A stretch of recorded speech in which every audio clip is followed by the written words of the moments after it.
Nyasaye. Gora tuaro bwanjani. Watu wale Nyasaye meyao. Right. Tuko biyo propriety. Very good.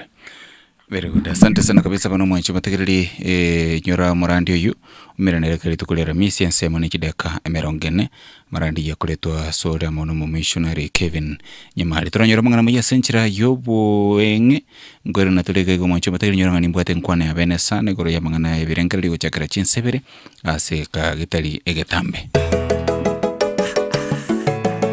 Yevuna FM 102.0 Radio Toronto.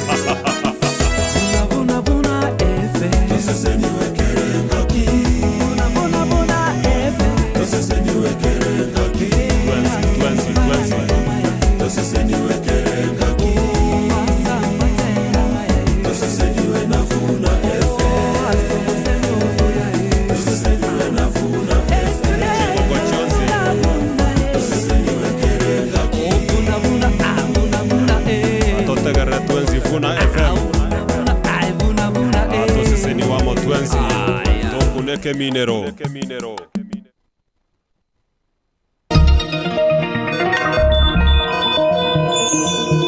Ayana mangana maya asenjera yowe.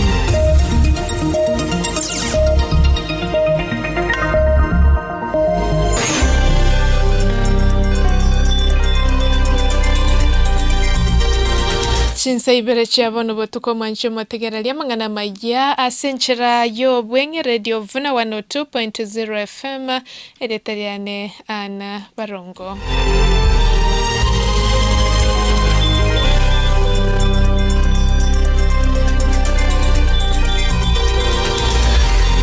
Ekiombe kia mwamogusi Kanso Veldas nigo gieso kiribene na kurugo sabago chia sabrai bonsi bagusi korende mino yabo ekero bago kwana na monase mesangerekano bago kwana na barike mangana kurwa sumo chobo songo ekiombe kyo ase eliogie limo nigo kiagike iri chisagasaga chene kiwa wango iga asensemo ya keumbu echicherere to montoyo mo gosiriboge mabwaye na nigo baru rogo sabago chia sabara ibense moyagusi gotabatumeka abantu bobe asokoreta chibura buru likelyo kwene kyo murembe batebere buna bali bakoreta chisagasage chikeumbo bayimukeri wegetambokero kieri chiko.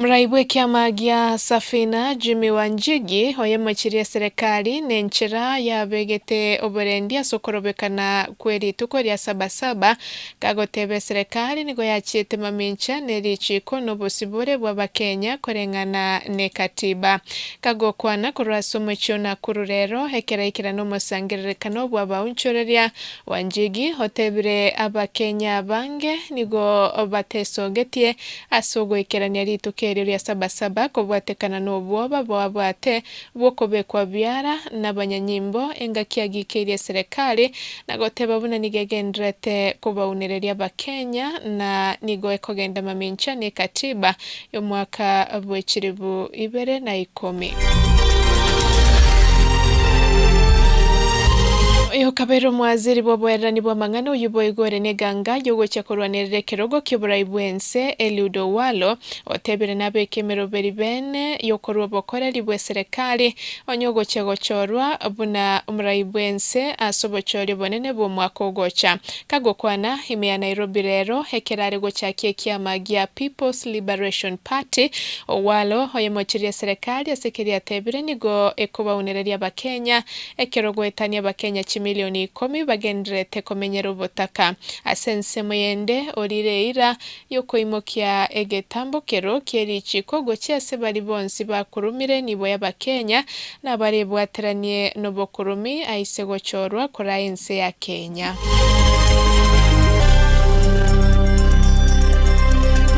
Na senchera yo bwenge ya Radio Vuna 102.0 FM isato na senchera yo bwekerano elieta ana Barongo.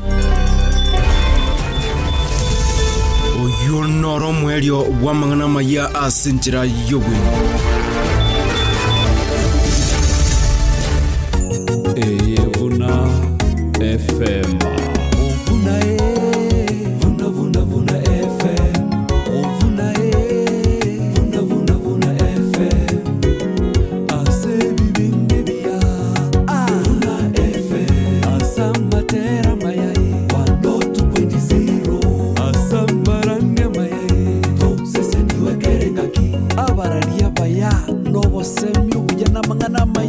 102.0 FM Tokuna Ekeminero Ekebungo kilituko kurwa Radio Vuna. Timotheo ya kabere yemo kibungo kia gatano na kabere ikiagire nyasaye tato etyumwe kabwo bwoba kure ndo ibwe chinguru no bwo bwanchani no ibwo kwerenga intu abanyene. Timotheo ya kabere yemo kibungo kia gatano na kabere ikiagire nyasaye tato etyumwe kabwo bwoba kure ndo ibwe chinguru no bwo bwanchani no ibwo kwerenga intu abanyene. Ekyo na kibungo kilituko kurwa Radio Vuna. Yo, rada man. Poa sana man. Umepotea. Kwaje? Niko fiti. Kwani unaenda wapi? Manze nazunguka huku nikitafuta kaduka naeza buy bag ya lapi, kaduve hivi to bed sheets. Ulisikia nilikuwa placed campus. Siuenda hapa Yako Fashions karoka hapa. Yako Fashions ntobugate ofa monogo chia sabaro kigwabe university. Na bonchorori ase trolley bags buna, boni ya una chong pin, leather bags buna, pioneer na skull gear, nechi bagi chia basubati chechi type chonsi. Yako Fashions kiroka neduke gokonerie bintu au buna, chi duve, amarangeti, chi bed sheets, meito ya kerenge nchobuneria ya orthopedic, yani emiya somogongo. Boi gonko ni abare chi bed sheets, pillows, amarangeti ya kerenge ncho, chi duve, ne bintu binde binge aseri goliria muko. Asensemo ye chianga nko ni abare trousers chia soft na hard khaki, suits, chi-shirti, chi t-shirt, dresses, ebikoro tubya basubati na basacha, ebiura nyora seri goliria muko erioruseirie discount. Yako Fashions boi gomba bwata bakoreria baya abo bakurwa mahorokererio ase bintu biri okorigia nigo togotoka se stage ya keroka enchire gosoka goche busongo orosage ronde ni goro gotoka bukeroke getaseni kya banyanyimbo muino asa mange twakre simia se namba 0725372326 gose 0728903422 Yako Fashions keroka na urenyorere bintu byonsi aseri goriria muko Yako Fashions keroka obokorerio buya ase bonsi Radio Vuna. Radio Vuna. Minto mwenye gutinge. Litukuliriya nchirarire. Likwayirira. Likominyoka. Umutinyo gatano na gatatu umwaka yo 2026. Igiturikiye basacha. Men's Conference. Ile ajenu musacha. Twakwareganire oje tusangamo asomo ligobene o Men's Conference.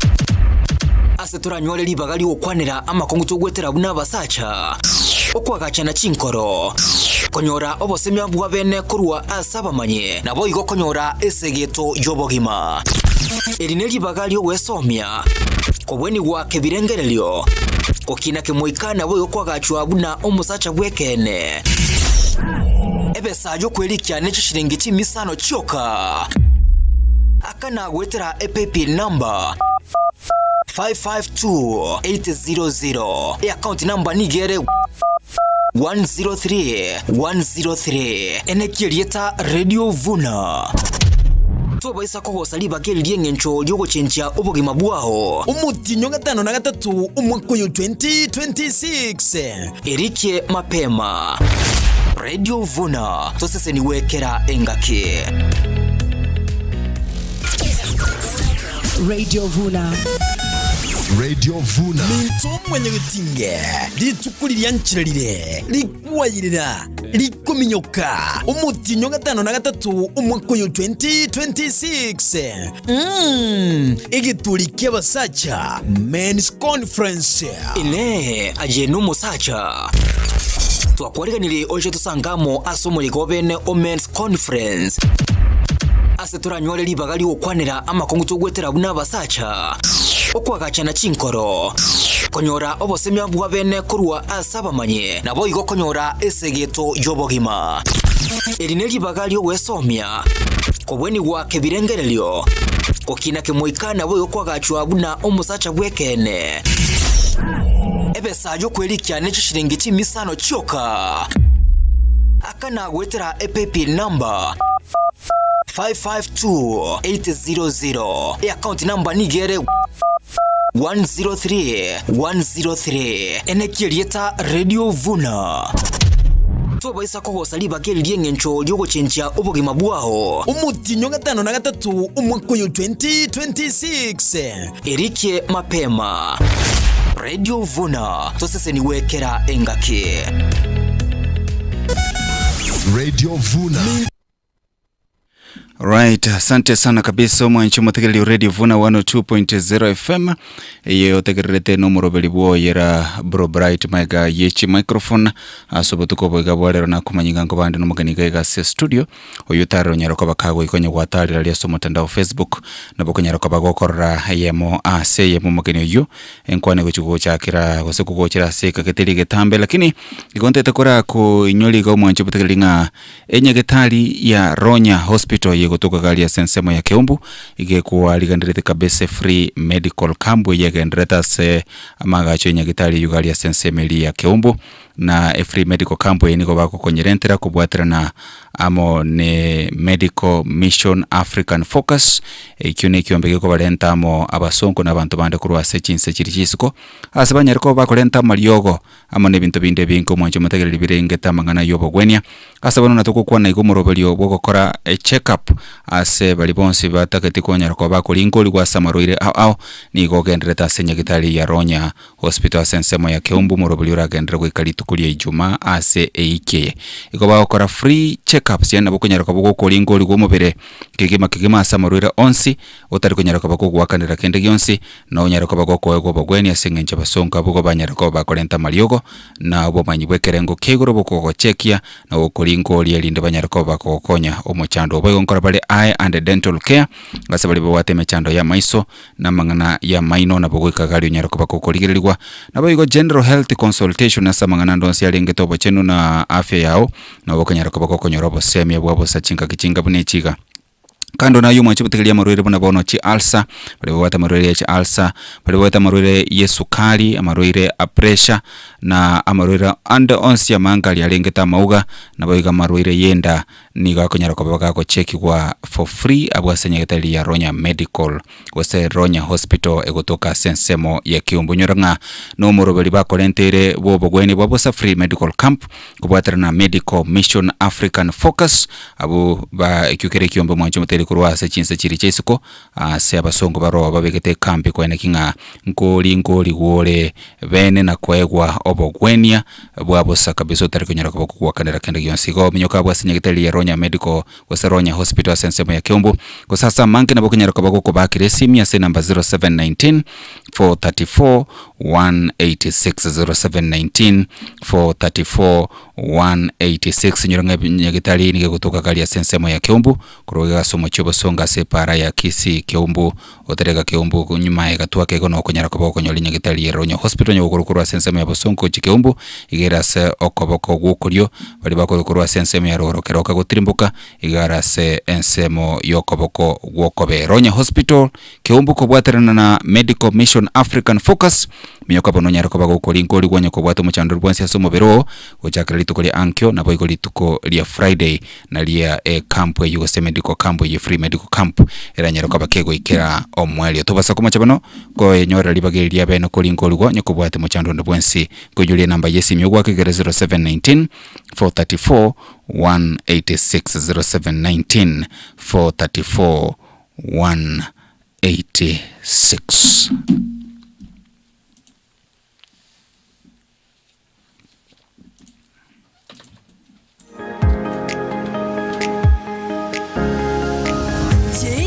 Unatafuta sehemu safi, salama na yenye utulivu ukiwa kaunti ya Kisii? Karibu Helen's Apartment Airbnb, mahali pa starehe na mapumziko ya kweli. Katika Helen's Apartment Airbnb utapata maegesho ya kutosha na usalama wa kutegemewa masaa 24, mazingira safi na yenye hewa safi ya asili, eneo tulivu kwa mapumziko na kazi, ufikiaji rahisi kwenda na kutoka mjini Kisii, huduma bora kwa wageni wote. Iwe ni mapumziko, safari ya kikazi au ziara ya kifamilia, Helen's Apartment Airbnb ndio chaguo sahihi kwako. Tunapatikana Nyamataro, kaunti ya Kisii, kando ya barabara ya Nyamataro Tumaini Secondary School, karibu na AVC Church, na umbali mfupi tu kutoka mjini Kisii. Karibu ujione huduma bora na mazingira yanayokufanya ujisikie nyumbani. Kwa mengi zaidi, wasiliana nasi kwa nambari 0117386280. Helen's Apartment Airbnb, where privacy meets comfort.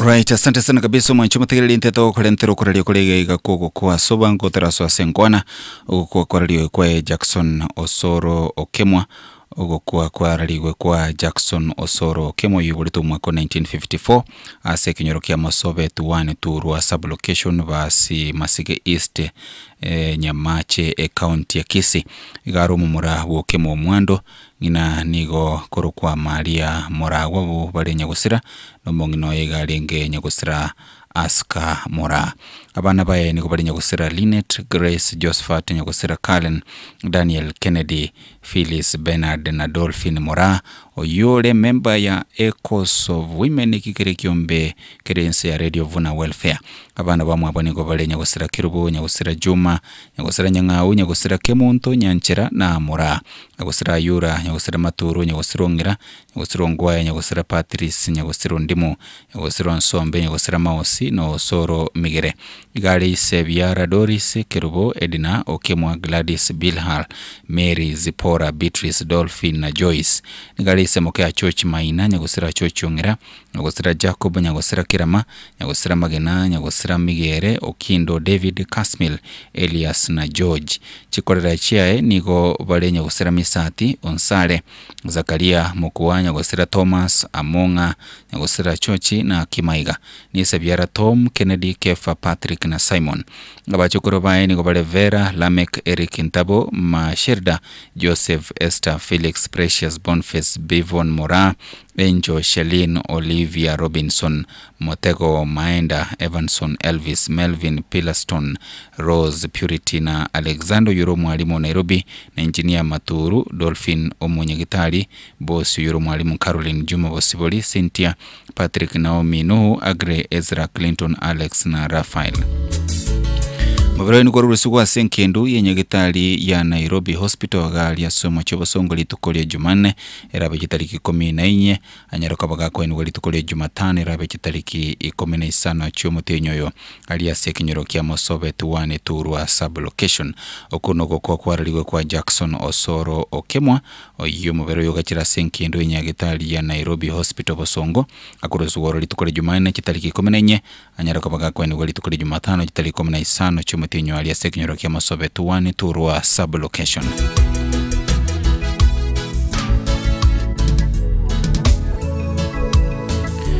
Ogokuwa kwa raliwe kwa Joyce Nyaboke Mageto ogokuwa kwa Joyce Nyaboke Mageto yoro mwano ya Joseph Obande na ngina Florence Mora Obande igale ngina Crisantus Mochama Bernard Gesima Rosina Kerubo na Vincent Bagoasi nigale mwanoye Charles Crisanto Bora Nora na Josephine ngale moisoko mwabo Nyagaka Jane Masi amo na bande igale mokoyo ye Kennedy Ayenda Robinson Ombogo Godfrey Oroli Karo Masita Esther Kemoma amo na bande Nyagusira George Masaka nigo alisebyara ase Robina Buwali yo manyekene munagudika na Samba Masaka abo bale ngina byara igo ale ngina byara Mary Nyaboke na Judith Bosiboli igale kolera ya Nyagusira Fidelis Machoka Unike Kwamboka amo na bande bwamwa abo Wilfred Ombogo Moses Rosina Intereba amo na bandi galing na Koro Arnold Fate Royae Rejoice Kerubo amo na Rajiriman Bernard nigo mobere oye Joyce okunyaraka bagukurusigwa sengendu ya Chiromo ali ya Nairobi irabali tukulera mise kitariki 15 cy'umutienyo yiga wakatano na kabira ni gweli tukule Jumaira bayitariki 12 ali ya senka ya sensemo ya Nyanko location ili abamanye sub location county ya Kisii okuno okuwa kwa Joyce Nyaboke Mageto oyo na indole member yekyombe kamanyikaine buna Zaburi ekyukerense ya Vuna FM welfare omubero oyo gachirali ya senkendu ya Chiromo ime Nairobi okurusugoro litukolera misi kitariki 15 na cy'umutenyo yo aini weli tukolya Ijumaira bayitariki 15 na cy'umutenyo ali ya senka ya sekenyero Kenyanko Nyange location ili abamanye sub location county ya Kisii totomera magomba bene sana kucyase cyamate cyonsi teganya sanya rakobagako balemia chinga kechiga barase obukendo banene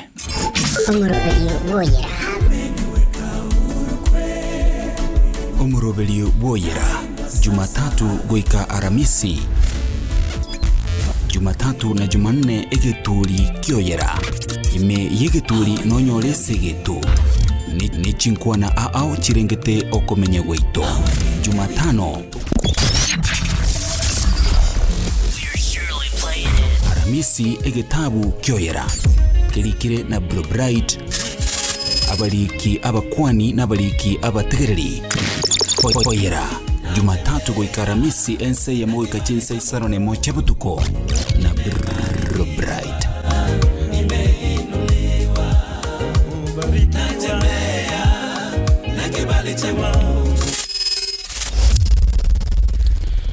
Right, asante sana kabisa mwanchi mutegereri Radio Vuna 102.0 FM chidaka chikutomenyoke sana gaiga chikire merongebirane ya mumaiga chinsa ibere chapona batuko morobeli asembe no morobeli Boyera Bright maiga yechi microphone gaiga se studio ndeno mogania sireta Jacqueline Kemonto Obiero nware gaiga live kabisa se studio bali morega ya somotandao o Facebook na mokanya rakoba moko romogania ne gaiga se studio na boiga ya somotandao o YouTube boigotore live kando nayo igotore live mwanche butegelia se omotandao o TikTok chonse gabo kunyara kwa kulikira Radio Vuna 102.0 FM tukulilia mangana lengete ebirengeri go mental health ndangongi go bali tayale ko motegerera Jacqueline asebiro binka bune biga so bwango wetra 0704 102 0785 102 Radio Vuna halo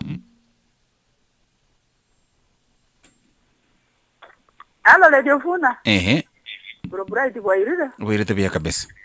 Ani Muranga. Pala sana minchiri ani Muranga lakini tuko igule Radio Vuna halo. Radio Vuna Bright. Tene roizini kibusuli nyango bato. Yes Vinik. Karibu mogani ntuko kanye toto teya mangana maya. Safi asante sana kabisa Vinik Radio Vuna halo. Era Bright. Oyankara ko mogonjera? Yes karo. Omogani karibu toko katagerera. Right, asante sana kabisa Radio Vuna halo. Radio Vuna. Ntabu nandire ngoto maliba. Alright. Asante sana kabisa kurichese mecho chiabo maliba. Ngire ibira senge ncho ichinsa Radio Vuna halo. Bright.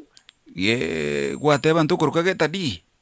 Uwa siango na ringu ko ibuya. Omogani karibu naonde imeyo morobelio. Safi. Asante sana kabisa muigo wa basiango. Radio Vuna halo. Radio Vuna. Wanda zira sana jona hiyo subuti. Wana ngata mugani karibu tarusi ukoro deni. Ya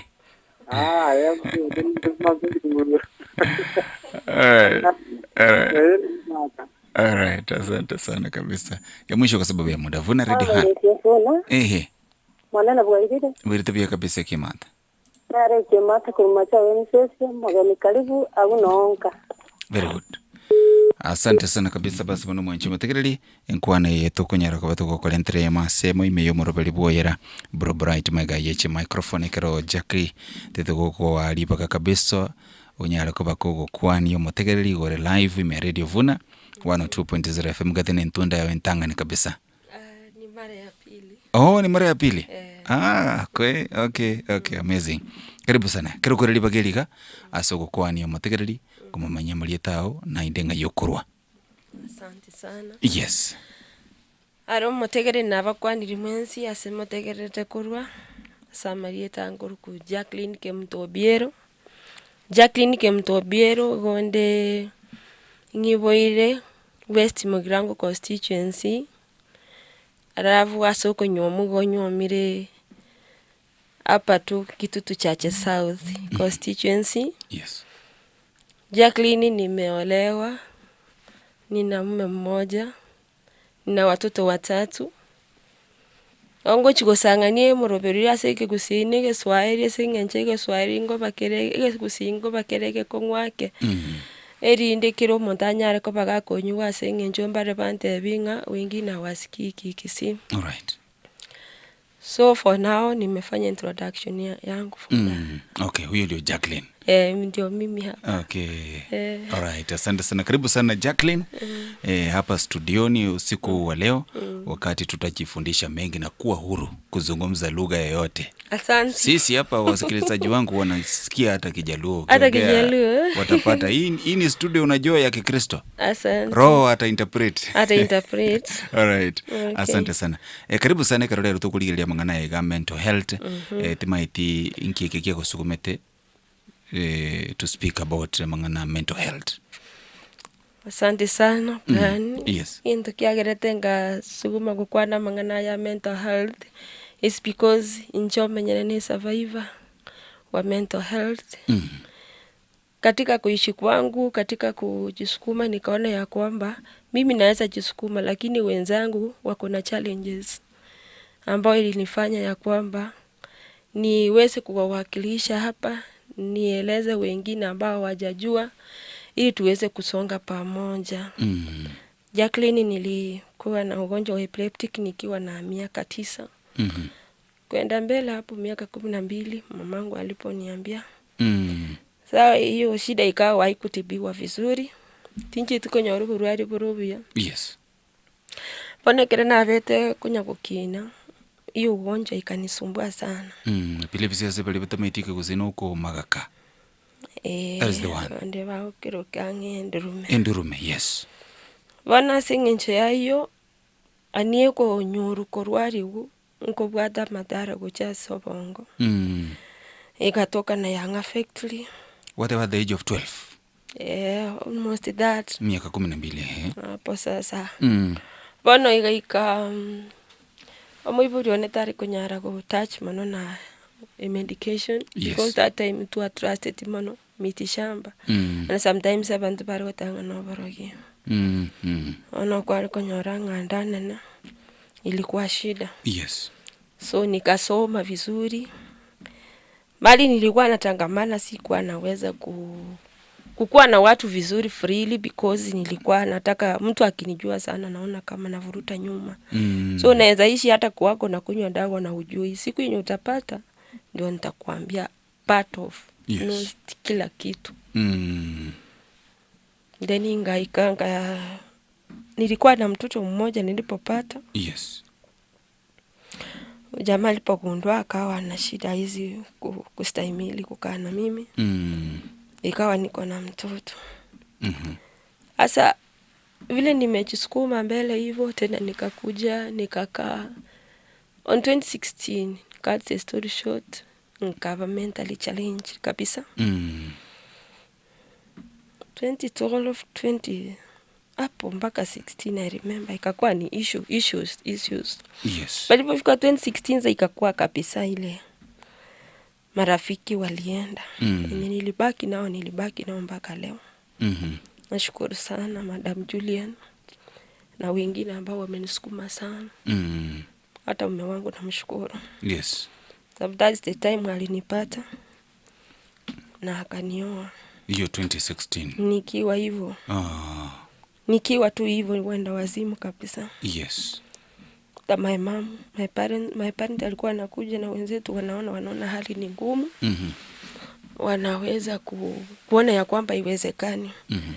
Rafiki waliokuwa wananikaribia wengine wananipeleka wananyang'anya ile kidogo kama ni pesa.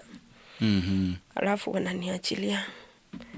So because dependence ilikuwa kwa marafiki, so niliteseka sana. Maisha haikuenda vizuri. Yes. But kitu moja Mungu aliniachia ni baraka katika mikono. Nilikuwa nimebarikiwa sana by the way. Yes. Nilienda nimesoma ile kwa sababu nilikuwa nimesoma kidogo, napata mtu ananishika mkono. Nafanya kazi. Hata nikiacha kazi kisi poli nilikuwa naendelea. Ukiwa msichana huwezi kubali kunini. Juu sasa mtu unatafutwa, huwezi ambia mtu sikutaki. Mimi nasema msichana mrembo mbona nimkatia hataki. Kwa hivyo ni hali yenye uko na. Vile unajielewa wewe mwenyewe. Yes. Sasa ikafika Mungu akanijalia na mtu aliyekuja. Yes.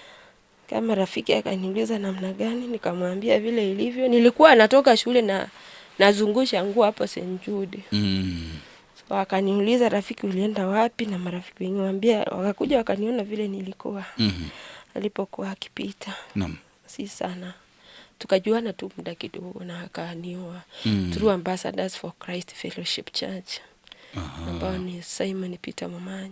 Kaenda kuniombea na kuniweka katika madawa. Kaendelea na madawa vizuri. Niliendelea na madawa. Hali haikuwa mzuri kwa sababu nilibeba mimba. Hiyo hali haikutaka nibebe mimba, shida ikawa. So ikakuwa tena inani affect kabisa. So nilipobeba mimba nyingine ikawa za mental issue imekuwa real to me. Daktari akasema hapana, waache hapo. Yes. Waache hapo kidogo. Na mengine mengi. But I'm a survivor, I'm under drugs. Yes. Niko na kunywa dawa ya kunikumbusha. Ile ya kunifanya I go my daily calls. Niko na kunywa dawa za anti-seizures. Zile za kunifanya at least seizures inatulia. Niko na kunywa dawa moja inaitwa Quitipin ambao ni ya kustabilize mood. Okay. Ndiposa katika maisha tunaendelea kuishi na nashukuru Mungu sana. Napenda Mungu sana kwa umbali. Kwa sababu kama si yeye, mimi naona kama singekuwa. Kwa sababu maisha ambayo nilikuwa nimeingia ni mabaya. Singeweza kumaintain relationship because ukinijua sana tunawachana. Tunawachana kwa sababu naona sasa. Yes. Sasa unless ukuje close sana na utake kukaa na mimi. Yes. Hiyo withdraw niko nao mpaka saa hii. I think some people who are close to me, some wanajiuliza maswali kwa nini. Ni ile mtu nikiona itakuwa issue kubwa. Yes. So what I do, I withdraw. Naishi na hiyo dinayo, lakini najitibiti sana. Simkosi mtu rahisi. Wala sipambani na mtu rahisi. Kwa sababu naye uweze kumwambia ni yule ananifika karibu. Yeah, that's part of my story. Na nimejiunga na vyama mingi za watu wa disability Kisii County na the world. Yes. Tunaimizana ambao wengine ni mentally challenged, physically challenged. We have disability aina nyingi sana. Ukiingia pale unasikia kama uko nyumbani. Unasikia kama mwenzako shida yako nayo uko nayo, mnaona kama mnasonga mbele vizuri. Unaona kama hata wewe una break story kwake vizuri. Unlike mtu ambaye anataka kusikia alafu anasema huyu mtu ni wazimu. Because sometimes we make good judgment. Yes. But yabantu okonyora bakukwana bo about us. Umuntu arabagote oyo ni amari ogako mukwani. Oyo ni chikapa mesa bayini chiri yako.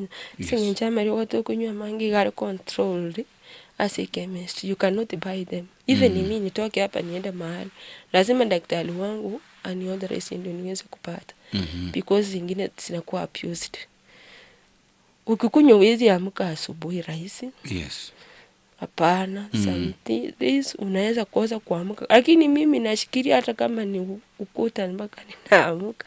Because nilisema nitazoea kuamka ili mwili yangu izoee ni kuamka. Sababu mimi naweza lala throughout the day I can sleep. Mimi naweza lala 2 days.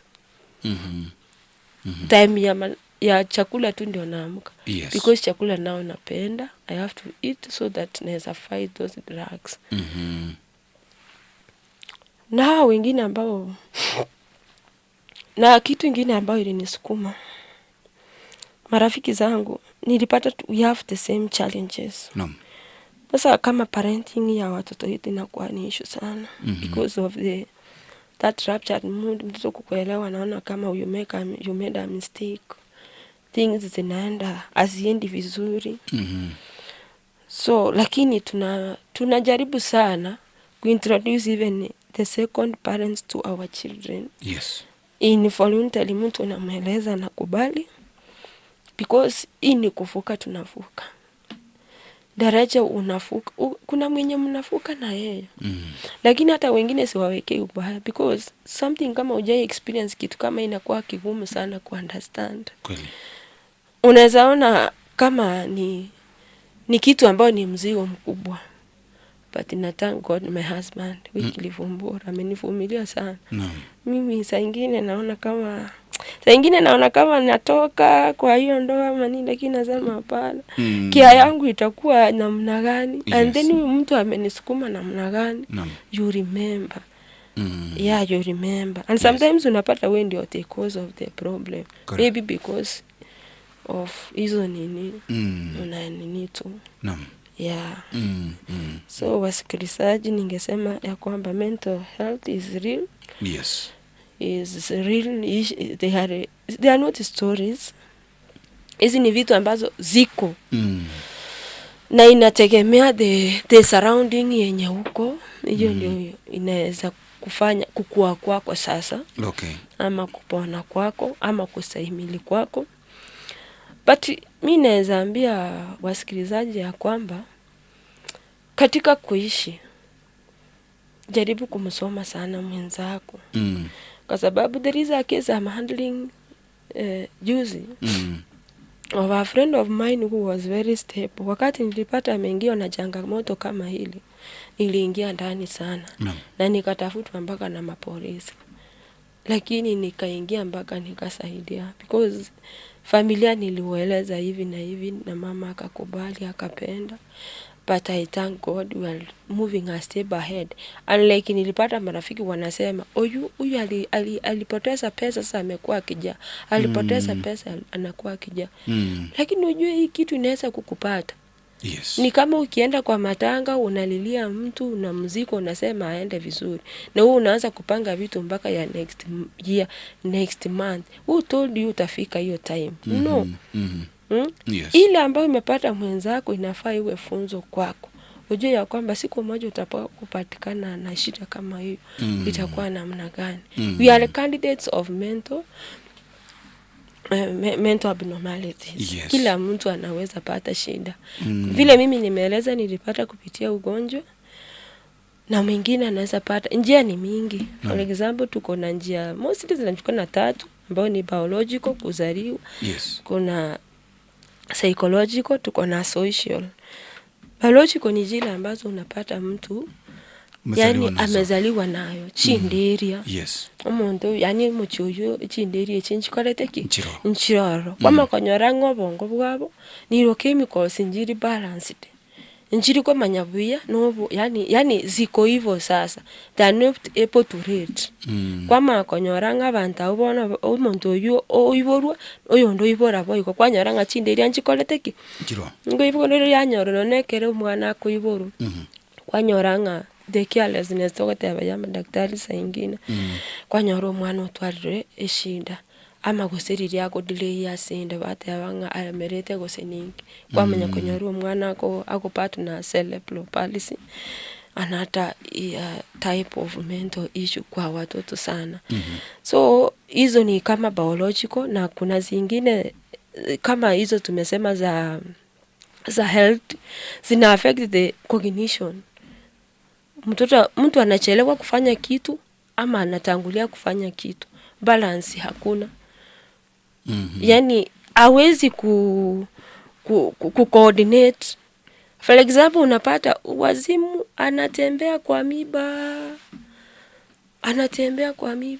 ama anatembea kwa mawe. Munasema tariko yuboro ngia tariko yuera boro, because that the neurochemical njiri balanced boro.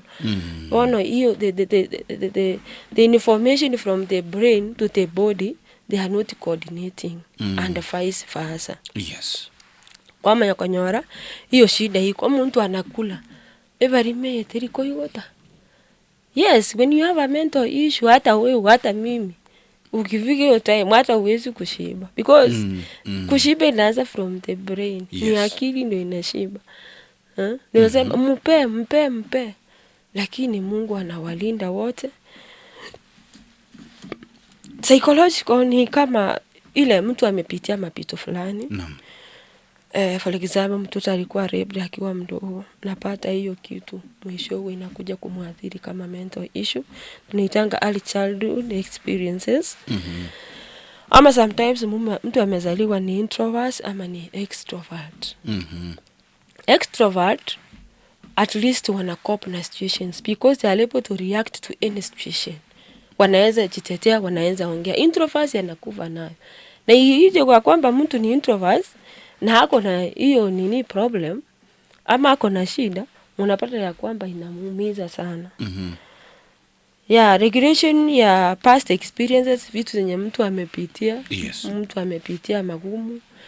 Kuna mtu amepitia magumu mpaka unapata ya kwamba hiyo kitu inamletea mental issues kwa life yake.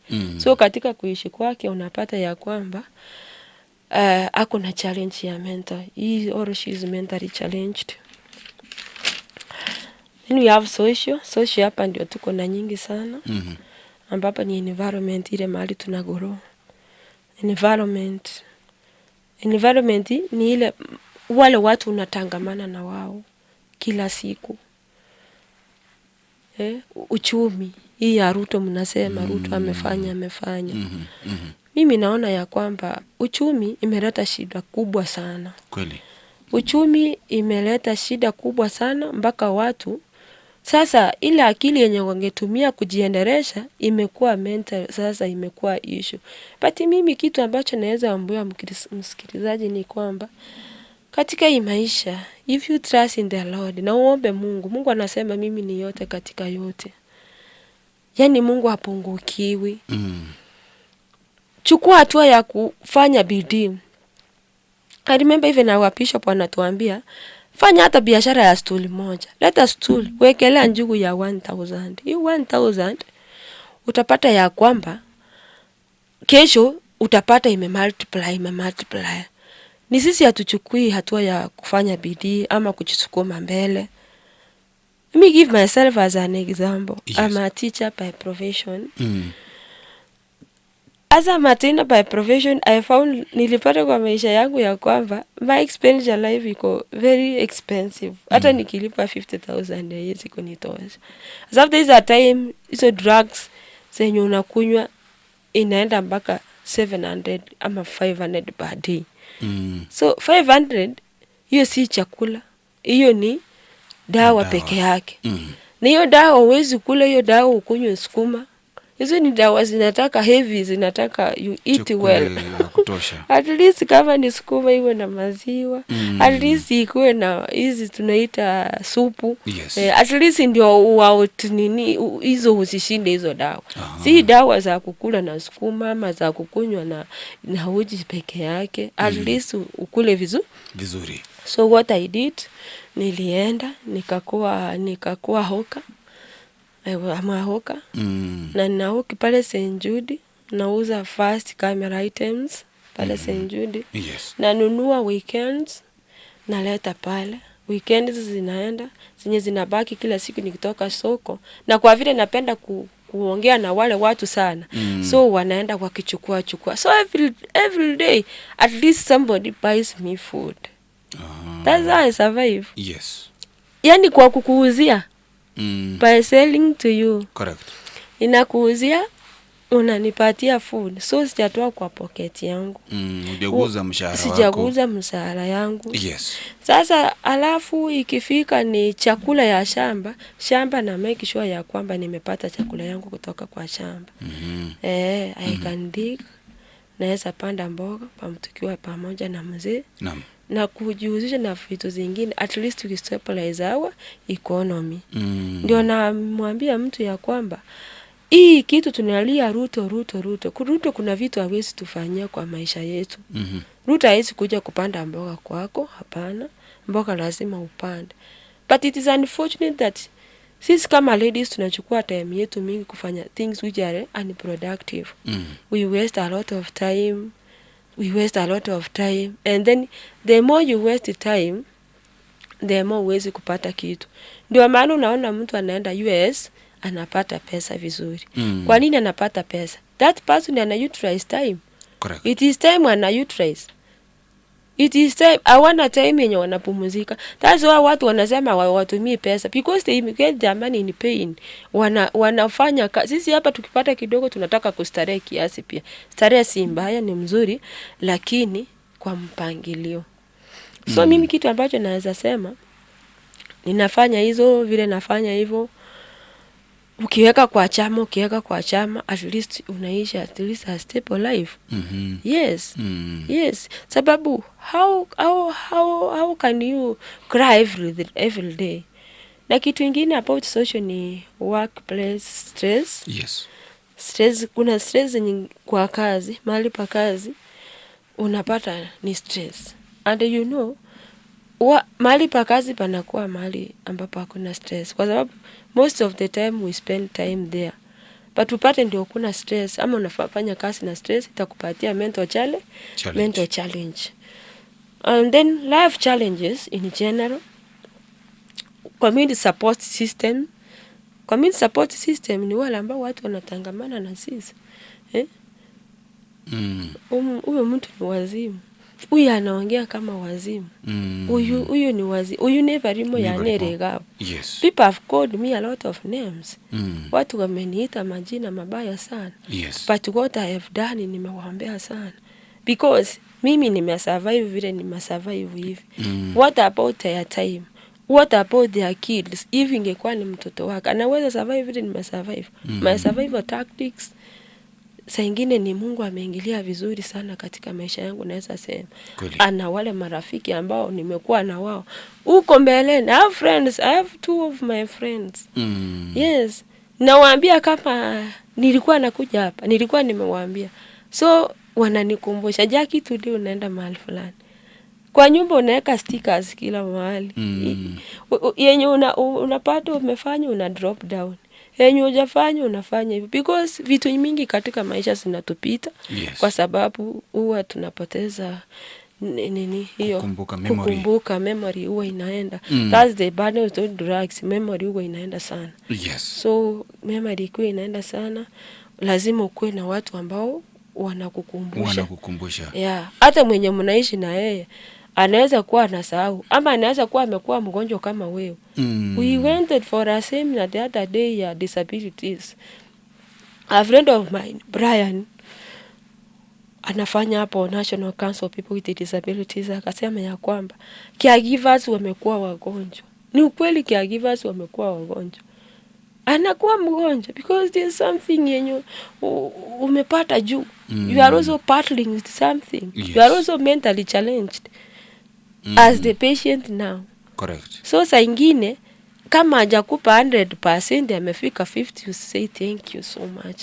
And that's a good support, we can say. Yes. Because sometimes even your parent or your sisters and brothers, they cannot reach even 30%. They cannot reach 30%. Because watachoka haraka. Wanakuachilia. Hata mzazi mamako anachoka tu na wewe. Anachoka na wewe. My mother used to come. Kuna pahali nilipelekwa Nyakoi nikaishi for some time. Whereby nilibiwa 100,000. That time nilikuwa nimesave in pain. The lady took me, akachukua hiyo pesa yote from the bank. Na alikuwa ameniforce kunivaliza nguo. Alikuwa ameniforce. That time nilikuwa nimekaa maisha ilikuwa imechange sana. So the footage za Equity Bank zikaonyesha ya kwamba alitoa pesa. Wakati niendelea kurecover, unfortunately kitu yenye ili happen kwake, na niliomba Mungu isingekuwa hivyo.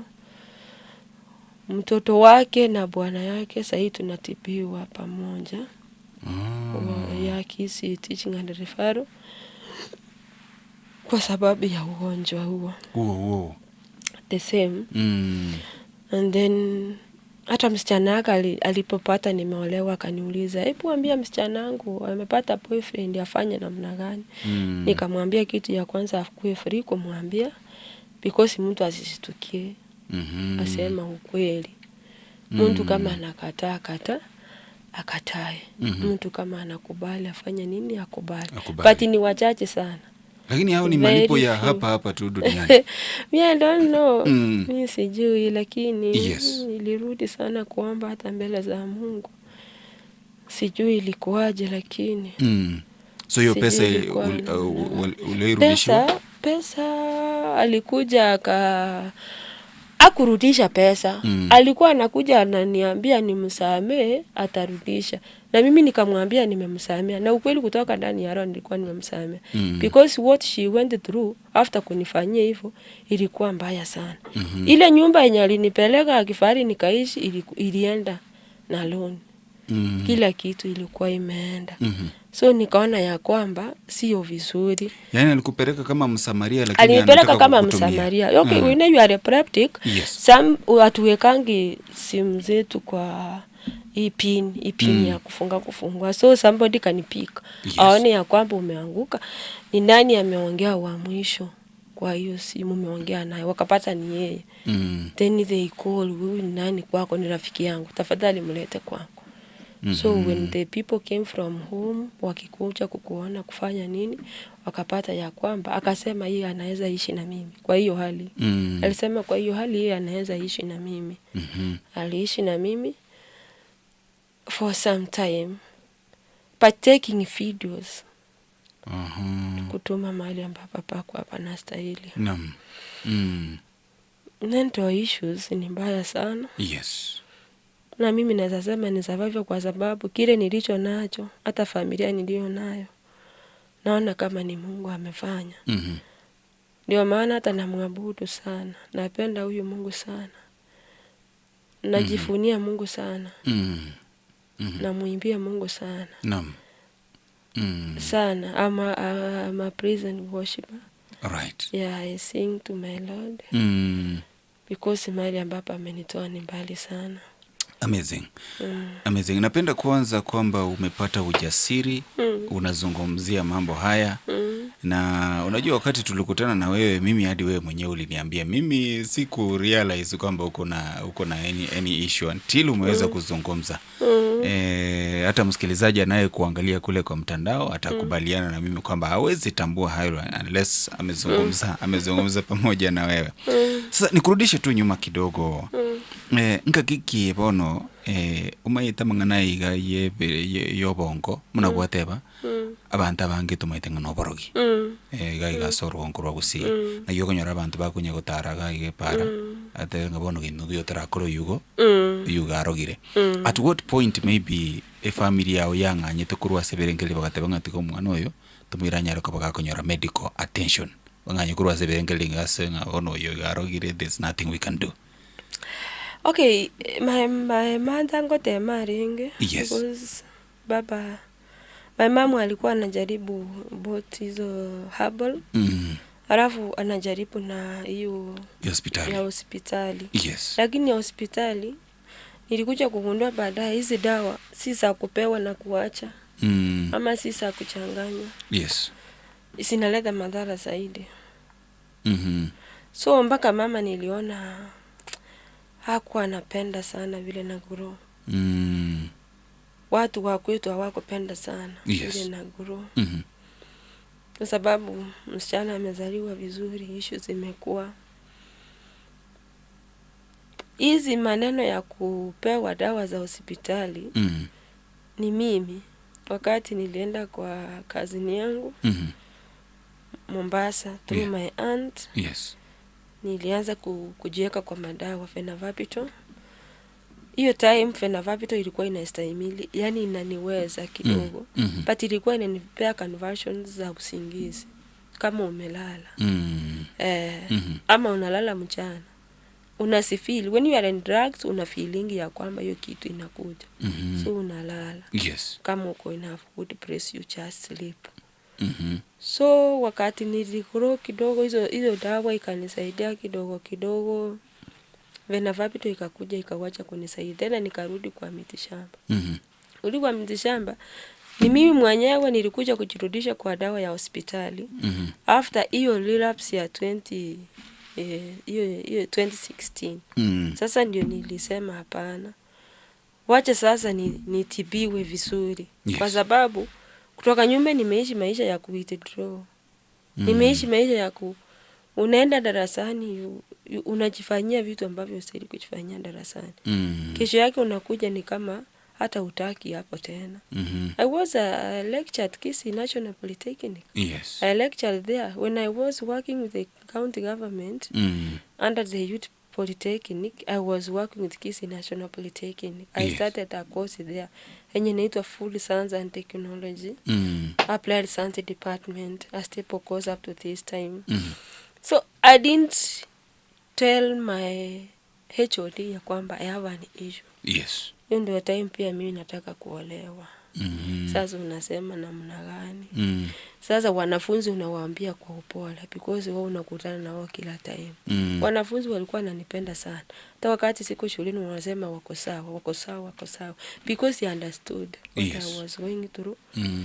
But I didn't tell the fraternity. The HOD walimu wasimamizi wa shule. They sacked me, wakaniambia jakia huko job tena. Nikawaambia it's okay.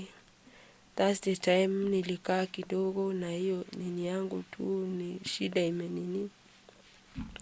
Nikakuja nikakuwa mgonjwa sana. Kabla nikuwe mgonjwa sana niliingia hospitali. Nikaanza drugs. Yes. Kwanza drugs nilianza lakini zilikuwa zinanisumbua.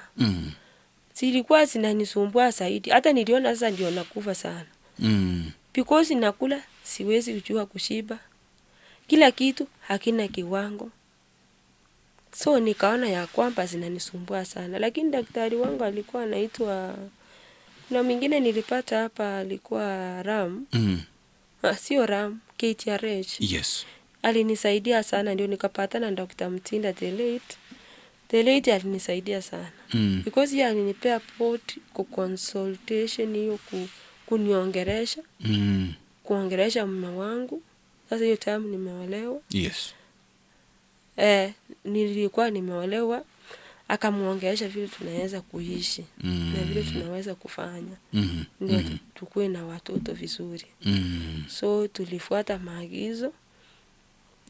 Tukaendelea lakini katika ile kuzaa nilizaa mara ya pili. Mara ya tatu sasa ikakuwa ni mbaya kabisa. Hiyo ikakuwa sasa akili imeenda kabisa. Nitakuja kufanywa reverse tena pole. Lakini sasa naona niko sawa. Kabisa. Kabisa. Shukrani kabisa. Asante sana kabisa mwancho mutegereri. Uyu akorukunga Jacqueline Kemunto Obiero, sindio? Obiero ni your husband. Obiero is the name of my dad. Oh, is your dad. Jacqueline Kemunto Obiero. Obiero is the name of my husband, Wycliffe. Asante sana, by the way nilikutana naye jana. Wycliffe is a gentleman. Kabisa, asante sana. Nteteto endeto nyore mangana maya senchira yobwengi, asenchira yobwekirano. Alafu tutarudi kumalizia na bayigoto mutegereri bagara lakini naliga korukunga @Kemunto 267 abunali aso mutandao o TikTok agatebanga may God continue blessing you.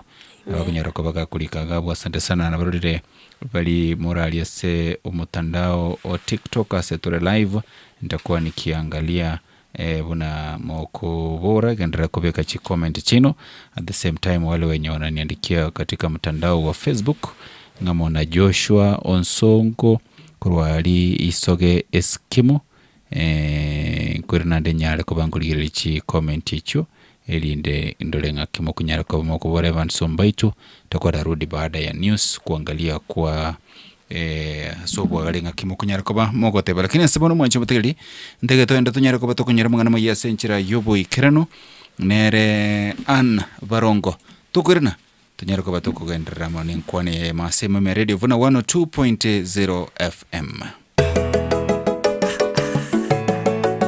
Vuna FM 102.0 radio to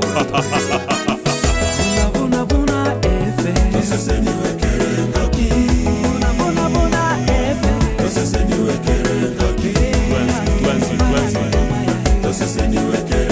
Twenty.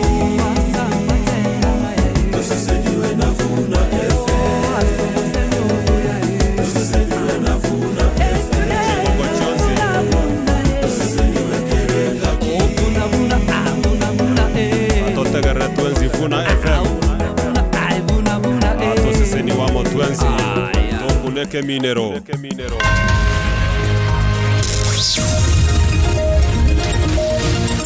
Aya namangana maya asenjera yowekiranu korwa chinkonko inyichense imeya Radio Vuna.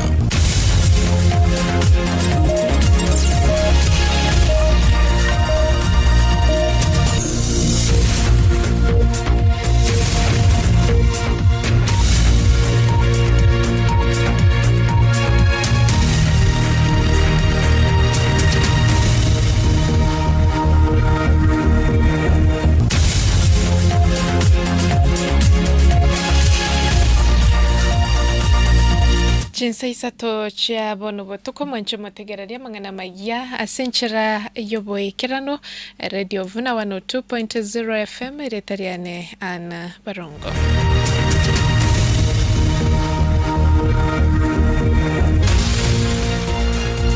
Abaga korwa sekiombe kia Mogusi Elders Kanso abagikiri chiburaburu hechichene kiwense moya keumbo gati yabarai korwa gusi besokire na komoche chinkwana chumra yo Democratic Party Justin Moturi na boigo monachebi no monene bweke gambiro gya kisi Benado Mwansa na nyara kobaga kombwato koyo kabiro monogeri bwebunge county ya Kisi David Kombo na mamocha yego tuguterwale asaine anda mange twemenye senchira yoboe kirano erieta Ana Barongo ekiombe kia Mogusi Kanso Veldas negogyeso kiribene na korogo sabago chia sabara ibonsi bagusi gorende menwa yabo ekerobago kwana na mona semesangerere kano bago kwana na bariki koraso mwechobo songolero ekiombe kyo aserio gerimo nigokia gikeire chisagasaga chene kiwabwango iga asensemo ya keumbo echo cheirere Montoyo mogo sireboge mabwaye bakurugo sabago chia sabara ibensemo ya gusi gotabatumeka bo babanto asoko ene kya chiburaburu korende baralyo murembe asekerekyo batebere buna balia ba enegetie egekolekyo babwenerete ko imokeri wegetambokero keri chiko muri keito Ian akwerera mange Okuidas ni gobeso kiribene na kurugo sabago chia sabara ibons bagusi kurinda emenu yabo ekeroba ukwana chingwana chabo chiage siasa. Is leadership. Think, engage your brain before you engage your mouth. Engage your brain before you engage your mouth.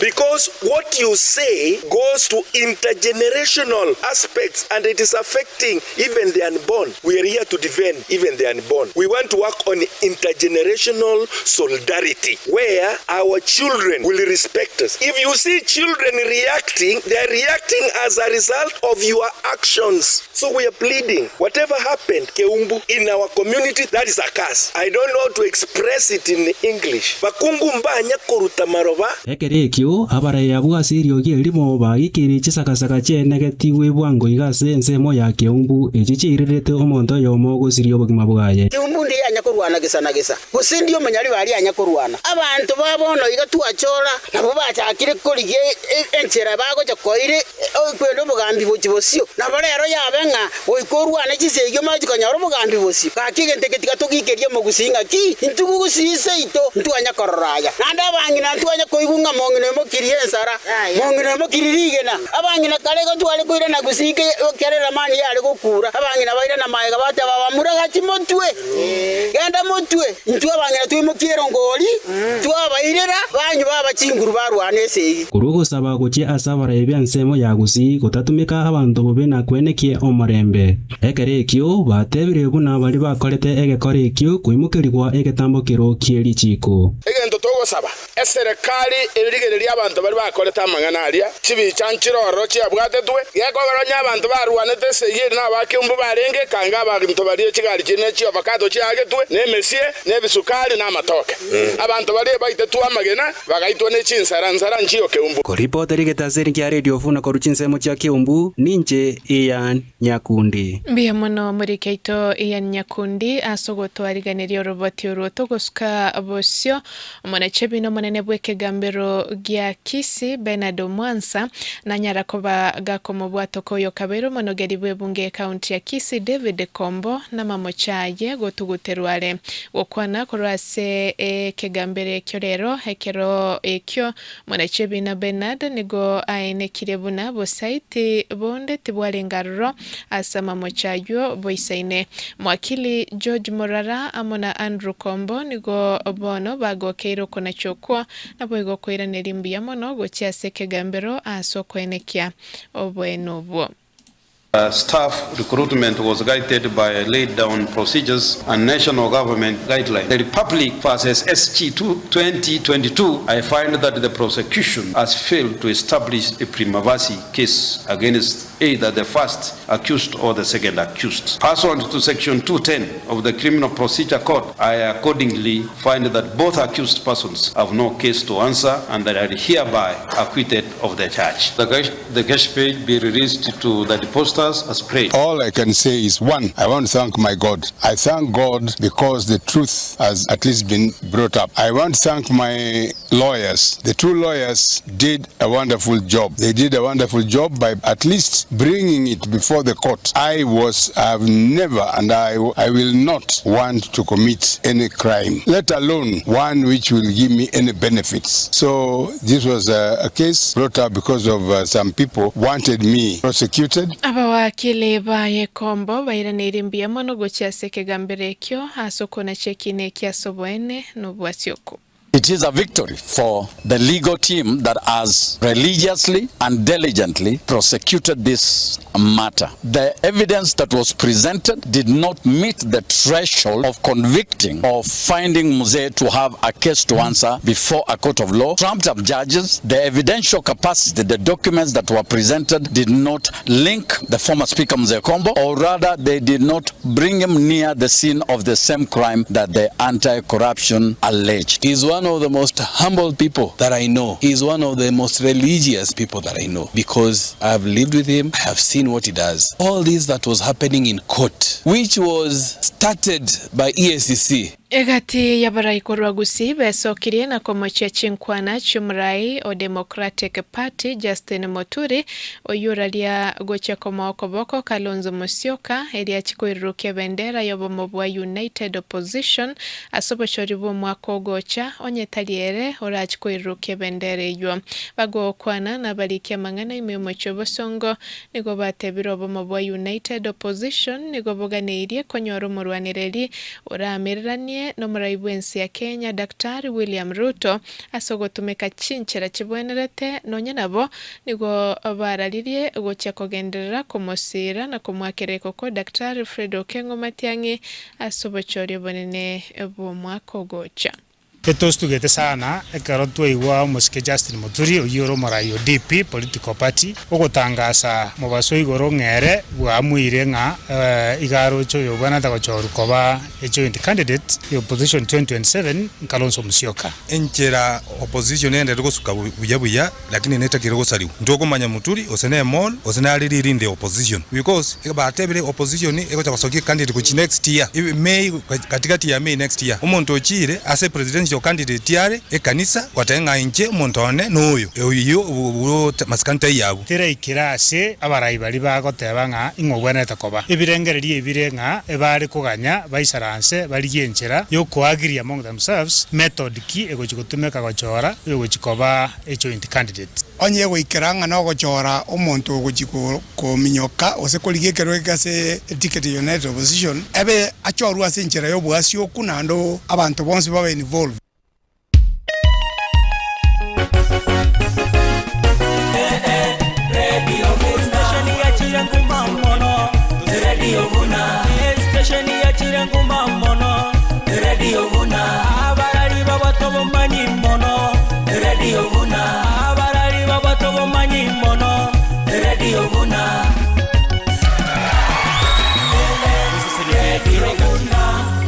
102.0 FM. Na togoska bosio mwancho mategererio muraibu ense ya Kenya Dr. William Ruto na BKCU muswada bweni boyense gose national assets rero kobali chiko ase nyomba yoburaya State House Nairobi okwanekere kyo muraibu ense na enekyaboneke ganche kyo nigoge kagire komente nibo na boigo kuimokia uchumi yense ya Kenya igoro. That community of nations that saves while they build. The lesson from each of these nations is unmistakable. Natural resources create opportunity. Institutions determine destiny. Without the right institutions, even great natural wealth can become a missed opportunity. Economists call this the resource curse. I dare say they give it the wrong name. The curse is not the resources. The curse is the failure in stewardship. Kenya has learned this lesson through experience. For many years, Kenya extracted titanium from the mineral sands of Kwale. It was one of the largest mining investments in our country's history. The minerals were extracted. Those deposits can never be mined again. What answer shall we give one day to our children when they ask us what happened to titanium? That is why this legislation that today becomes law in Kenya is consequential, so that mine or use resources without a trace for the future generations.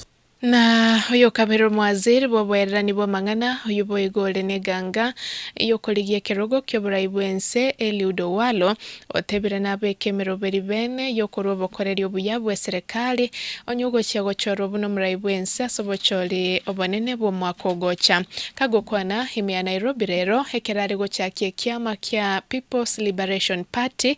Owalo hoya mochiria serikali asekeri atebire nigo ekoba unereria ba Kenya ekera ene kirebuna gwetania ba Kenya chimilioni 10 nigo bagendrete komenyero botaka asense moyende olireira yoko chia koimoke getambo kero kerichiko gocha sebalia barebwateranie ne bikole byobokurome onyogo chikonyora libaga aliyokora ense ya Kenya. Shame on us if we do not stop this vicious circle of poverty. The greatest contradiction is that poverty in Kenya has not happened to lazy or clueless citizens. Kenyans are very hardworking and enterprising people, given an enabling environment to exploit their full potential. The poorest Kenyans are often the most hardworking. They are the farmer who feeds and nourishes the nation and puts fresh vegetables on our plates every day. These youths are our new freedom fighters. Gen Z oi! Gen Z oi! Gen Z oi! The greatest strategy, good people, is that the business as usual career politicians and their crony capitalists have betrayed the farmer, fisher folk, artisan, mine worker, mjengo worker, factory worker, and mama mboga who carry the greatest risk. Nomraiwe kiamagia Safina Jimmy Wanjigi hoye mochiria serikali nenchira ya inegetio borendi asokurobekana kweri tukweria 77 kagotebe serikali nigo yachiete mamincha nerichiko nobosibore bwa Kenya. Wanjigi kagokwa na rero imemocho Nakuru asomusangerekano baretamo abaunchurelia abatalam abasae hamana babwatani au otebira ba Kenya bange mbe bwateraneti no kurobekana uko gwa 77 asoboba bokobekwa byara na nigatebire serikali nigegendrete koirania mayego bobui bwanyoletwe ekerogie segi yokorwaniriro bosibore bwense ya Kenya amo nakogenda mamincha ne katiba ya Kenya yo mwaka bwechiribwibere na 10. The way people are now demonstrating is by not showing up, because when they show up, you kill us and beat us and arrest us. So they are not showing up. They are shutting down a country. The billions that are lost a day when we shut down is not just to our lives, but it also hurts our regime. It is taking away money that they badly need in taxation. This is the third liberation of this nation, one that has been marked by the Gen Z revolution of 2024. Those are now our current heroes. They have made this money legitimate. It's now a matter of time, and I'm telling you, this will be a good, peaceful journey towards an end of a regime that should never have been there in the first place.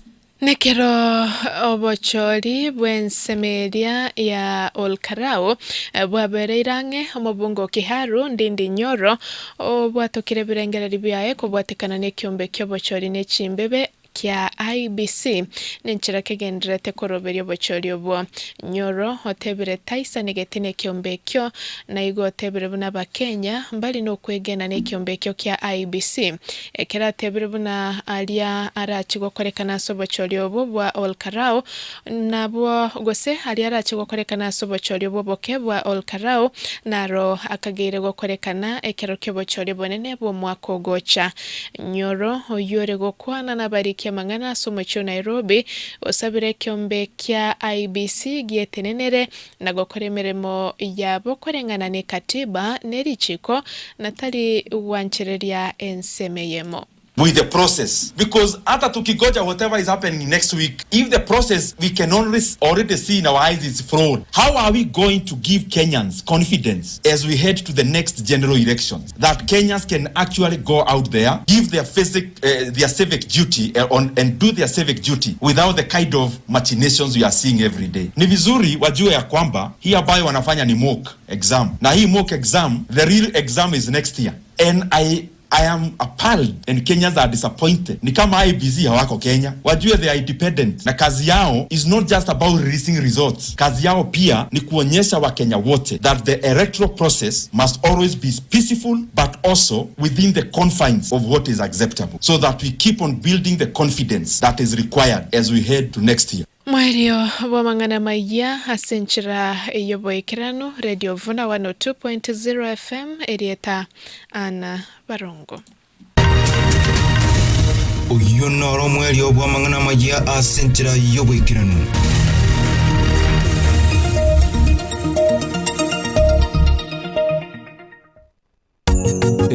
Vuna FM.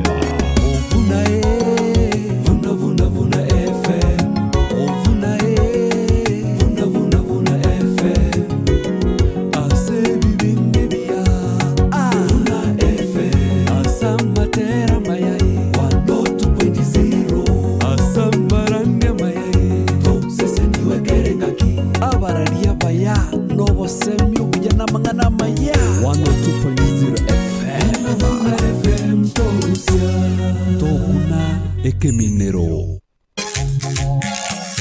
oyo nomo bayeno gwelituko gunokoretwa sole na Radio Vuna korabuya ngosalia bugita uku nukweburuga ekero ogokorerwa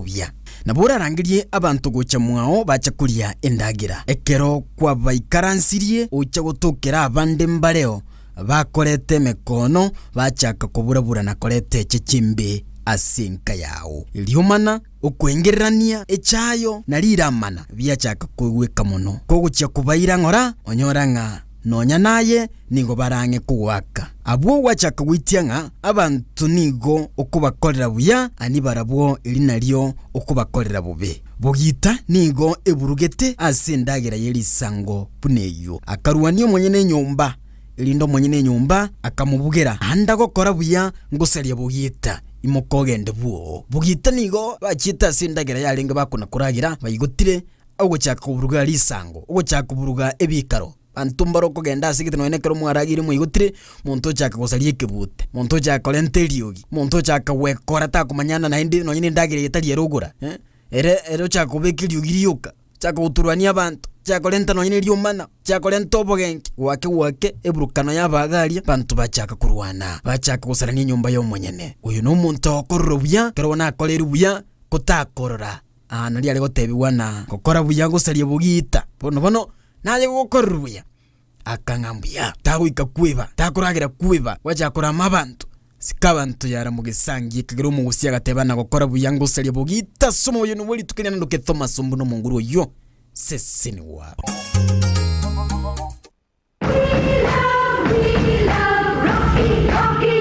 Rocky Driving School. Na kora nyora masomo yobo gende chigari gochakra class A2, A3, B1, B2 light vehicle automatic, B3 professional, C1 light trucks, CE a heavy trucks, D1 ye chigari chia PSV chokubugulia bantu 14, D2 na D3 ye chibasi. Boigo babwata masomo ye keraskia F asabanto balino balema ni chikosi chinke buna PCD, P executive, basic mechanics, basic first aid ne chinde chinyinge. Rocky Driving School evanchiri na NTSA kurobo koribwa masomo maya keralituko imeyumu chubo songo batarira samagacha Market Plaza Nyakoe Kioge Junction Ogembo banyole chimite mieyemo kurwe bara ya Mosura Nyamire bara samagacho Amanga Sama Petrol Station na Kilgoris Town Mbaleo Inyora mbabwate ofa ase bali bakolire Form 4 wakirisi miasi number 0723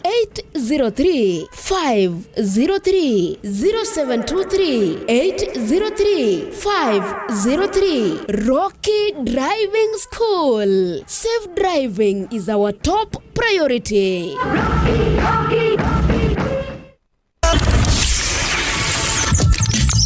Oyo nomorobeli bw'obulimu nerire unokoletwa sole na Radio Vuna.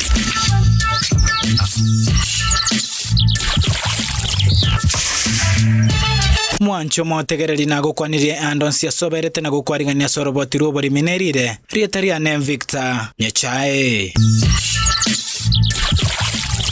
ase ikio koringorera rirase kaunti ya Kisii na Nyamira guchakira chitariki 5 cy'umutenyi oyo wika chitariki 13 cy'umutenyi oyo ase kaunti ya Nyamira zone ntangani nsema ya burabu nyansiongo esisemekenene kijauri mongori kipkebe nabo igo matutu na ase zone ya kabere nsema ya kerenyo magwagwa ikonge kyabonyoru nyamusige kendo nabo igo miruka na ase zone ya gatatu chinsemo cya Nyamira nyamai ya kebirigo sironga tombe bosamaro gacuba rigo mamanga na kimira nigo chirene kimburaga tie birengo bya degrees 33 goike 52 ase ikie yengima nigo chinsemo chi kaunti ya Nyamira chirene kya mabera nembura bune kobwatia chinsemo cyo nigo chirene kyobura buchinsa cha mambya uburero kunyira kwembura enke ase chinsemo chinde chinsa cha mugaso nigo chirene kimbura ye chinkoba na marogoba mare kwene kigwambure tayo ritukori rero bura mumbone kigwe mambya kubatukwa nembura ye chinkoba chinsa cha mugaso na anke alamisi chinsemo cha bura bunyansiongo esisemekenene kijauri mongori kibkebe na matutunji na kyoko nyira kwembura enke chinsa cha mambya kubatukwa nembura ye chinkoba chinsa cha mugaso na baigo amali atabwatimbura kwene kwa chinsa cha marogoba ase chinsemo cy'ukorengarire zone ya kabere ekerenyo magwagwa ikonge ky'abanyoru nyamusige kendo na miruka nigo chirene kyobura buchinsa cha mambya kubatwa nembura y'echinkoba chinsa cha mugaso nabo igamale kwana kiwata bwatimbura chinsa cha marogo bali tukore ijuma na ase zone ya gatatu chinsemo cha Nyamira nyamai ya kebirigo sironga tombe bosamaro gacuba igo mamanga na kemere nigo chirene kimbura y'echinkoba ritukore arero mugaso ritukore alamizi na ijuma chinsa cha mugaso bo igonchene kimbura ase chinsa cha mugaso amaberera ni garabe gorasi chinse mecho gatie birengo bya degrees 22 goike 25 nemo na ase chinsa cha butuko maberera ni garabe nsigatie birengo bya degrees 12 goike 15 nemo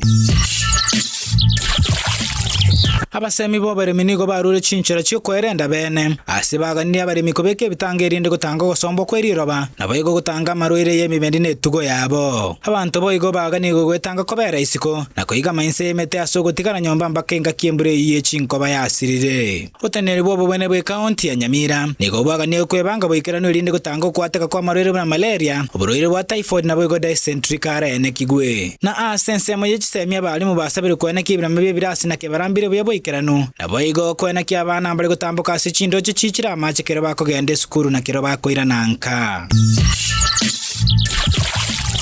naboyigo ase kaunti ya Kisii nigo chinsemo chezoni ntangani echichire nyango somagenche masimba nyachekiriana na nyamasibi chinsemo chezoni akabere echichire birongo mosocho nyamache nyangonda kenyanya iko basengera rio siri naboyigo sameta na itumbe na chinsemo chezoni ya gatatu echichire kigatibe no kiumbu kiogoro obaracho Kisii Central gitarebo itangare marani ogembo isecha nyakoe nyambu na nyatieko naboyigo monyerero nigo chirene kiembura gatie birengo bech degrees 33 goike 50 na isana ibere kwena kigwa kwembra na mabirase chinse mechiche county ya Kisii niko kolibone kubwatia chinse mechi cha Kisii niko chiriano kyobora buchinsa cha Mambia ububara iriro konyira kwembra enke asi chinse mochinde kubwatirwa nembra y'echinko bachinsa cha Mugaso na boigo amale kwena kigwa mbure tayo chinsa cha Marogoba embra nigere na kyo chinsa cha Mugaso ritukori arera Jumatano na anke Alamisi chinse mochi county ya Kisii chinsa cha Mugaso mabera nigara begoro asi chinse mo ao chi county ya Kisii gatie birango bechi degrees emerongebere go ikemerongebere na kianda boigo chinsa cha Botuko mabera nigara bense gatie birango bechi degrees 11 go ika 13 abasemi bo bareminigo barure chinchira cyo kwerenda bene asibaga ndi abaremiko beke bitangerinde gutanga gosombo kweriroba nabayigo gutanga marwire yemibende netugo yabo abantu boyigo baganigo gwetanga kobera isiko nakoyiga mainse yemete asogotikana nyomba mbakenga kiembure yiye chinko bayasirire na asense mo yechisemi abali mu basabire kwena kibira mbe birasi na kebarambire buyaboikerano nabayigo kwena kyabana mbali gutambuka sichindo chichira amachikere bakogende sukuru na kero bakoira nanka omwancho mategerero inoro mwere boro botiro bore minerire onoro abatogotino ma director bwe kiombe gyo koringorere me county ya Kisii na Nyamira Henry Sese erietariane Victor Nyochae ngogotakero bategereri boro buya oyu noro mweri obubole minerire kurwa Radio Vuna Vuna Minto mwenye gutinge Litukuli yanchirire Ben conference go ikatocho Rodona ende bona mochari tepo ichari Njengoro kupito boko Richard Kweli kirena namba 145 Wasaja watu ikiri Toto kore kweda Wasemina wange bara toko Mono sana Umaete kanone karabangine bakwenda Barabuji semina jabo Mtuwe karabago tuwago tuwereso Mkotegereza tuli Elieta lya kabisa ndiri rasmi ya serikali ba. Kara diatema namba 2. Bwana ase line up yo gwaka na gwaka ndite namba 18. Sawa role marambi yale na bugire ticket ile ya tire. Wewe uko sambamba. Bantu meni kimungu chukokora somo yegoye. Muligoyo tangani go kumera na bagaka. Tangan turasala. Kiagera na boko nyoru mugaka nonye naye na bobwate ole sumbwa sumumino. Umutinyo gatano na gatatu umwaka yo 2026. Igiturikiye basacha Men's Conference. Mutagwa tyo mugaka. Naje tato mwa, naje tato mwa. Kaita angoru ere to musache. Na tato mino nanje gocha. Nanje na mugurja kante imurwe na bawani. Yo mugaka Justus Makolingo kona bigitege kamagabo ari number 149. Ande ngona koleta nda abande arafu na inche manye kobeka imenga pugu. Ngento gamage ngento rande to ya banda bangegera bache bamanyo buya bwamani bikoni balanchiye egera tokonye biya munoro ja school karandi ebesa yo kweli cyane cishiringi cy'imisano cyoka akana gwetera epepi number 552800 account number nigere 103 enekirieta Radio Vuna Tubaisa ko hosali bakeli ngencho lyogo chencha ubugima bwaho umutinyo gatano na gatatu umwaka yo 2026 Erike mapema Radio Vuna tosese niwekera engake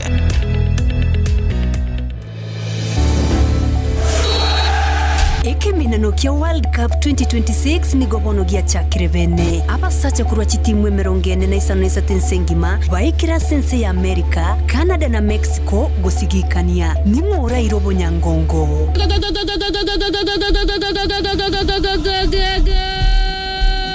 Tomo cha gotengeresi sane yo ye mase ye mokruense ya Amerika asenge nchuta bwatie TV wanawasha moto fire pini fire dia matkeroka ni gobono ya bekrichi TV chechinge nchone chi size au aseofa enyorere TV buna bono ya Samsung, LG, TCL, Hisense, Solarmax, Vitron, Sony ne chinde chinyinge aseri gorijo insekegima igotogotoka somo chiokeroka ibara ya keroka ichuni mbarabare ne nyagitari ya keroka akesi ase namba 0748840317 gose 0711437974 goetania jo boigo na bokonyora hoofers, subwoofers, guitars, microphones, chichaja, chispika, chikuka, microwaves, mixers, amasasi, chibetri, chivasi, chiflash, headphones, chikebo tunes chigotumeke stimane binto binde binge.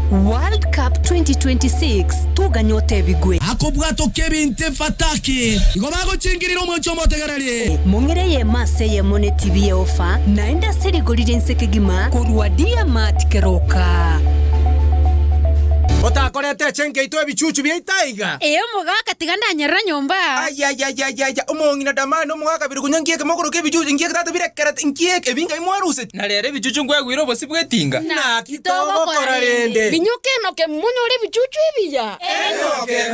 Bono. Abalimi bakisi, Nyamira, Migori, Homa Bay, Kisumu, Bomet na Narok. Habari njema. Eduka ya Enokem Agrovet Limited na ukubiku kwigena kwao asobole minetugo yao. Nkuru barobo koreri buna supply of animal feeds nkonya bara moyo ne chimbusuru chebituma cyo gosimeka ubu tubwe chingeni artificial insemination services ebichuchu byeli tuko over the counter extension insecticides herbicides amona fungicides farm equipments and tools vaccines and hormones livestock antibiotics and vitamins after cell distribution deliveries amono bokoreri bondo bonge asechi ofa chimbo unerigo lirigo ikereka Enokem Agrovet Limited dichibuli ya osobu ya gwebimeli netugo yao tonyoro mochiobo songo angena market plaza gose mbarabare na Shell petrol station boigo orosagia ndoreo jogo angena jogo primary school na boko bakrisi miase namba 0701819312 gose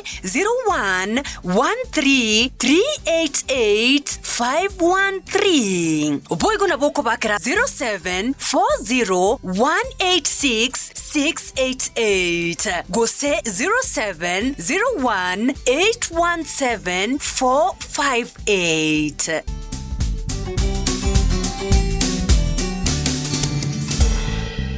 Mkenya mwenzangu, umefikisha umri wa miaka 18 na una kitambulisho cha kitaifa au pasipoti. Sauti yako ni kadi yako ya kupiga kura. Tume Huru ya Uchaguzi na Mipaka IEBC bado inaendeleza usajili wa wapiga kura na hauhitaji kusafiri mbali. Tembelea ofisi yoyote ya IEBC ya eneo bunge au fika kwenye kituo chochote cha Huduma Center karibu nawe ama kituo chetu cha huduma IEBC Customer Experience Center kilichopo kwenye Anniversary Towers, Nairobi. Kuwa change. Kura yako ndio ficha yetu sote.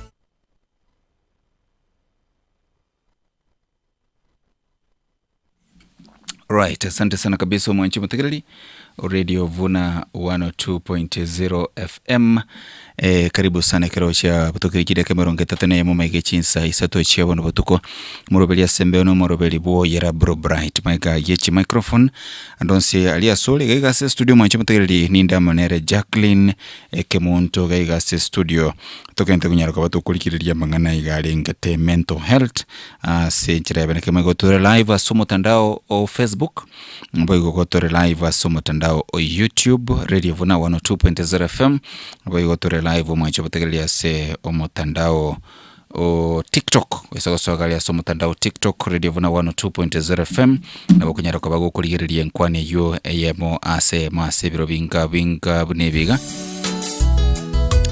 keroga korukunganero mwana Sara Ontita agonde binga brobraite chinsabune chigano onde me yomorobeli boyera ekerobara mono moise komo abokorukunganere Evelyn Bikoro oyo nyara kabagago tara kurwa liase mochio Nairobi asingencho ya matanga ya ngina mokeo yurachu nyara kabagago eni goli tukuli ankele sensemo ya Boronyi sensemo ya Boronyi pole sana bono mwana Sarontita ekerabo igago tomengora kubatika no kurara kwa ngina mokoko rukunela Florence obule kurwalia sensemo ya Boronyi chikaze ni chaye buna Lydia bosiboli amonolina unyarira ko bakako batumira amagombo abene sana chingaki chingabune chiga chia bono marogoba kuriga radio vuna 102.0 FM na subango tumwa chipitali nkonyo likoro yenya gitali ya Ronya Hospital ya sesema ya kiumbu ye kualiganati free medical camp yega ndreto mwa chipitali ya senya gitali yu ya Ronya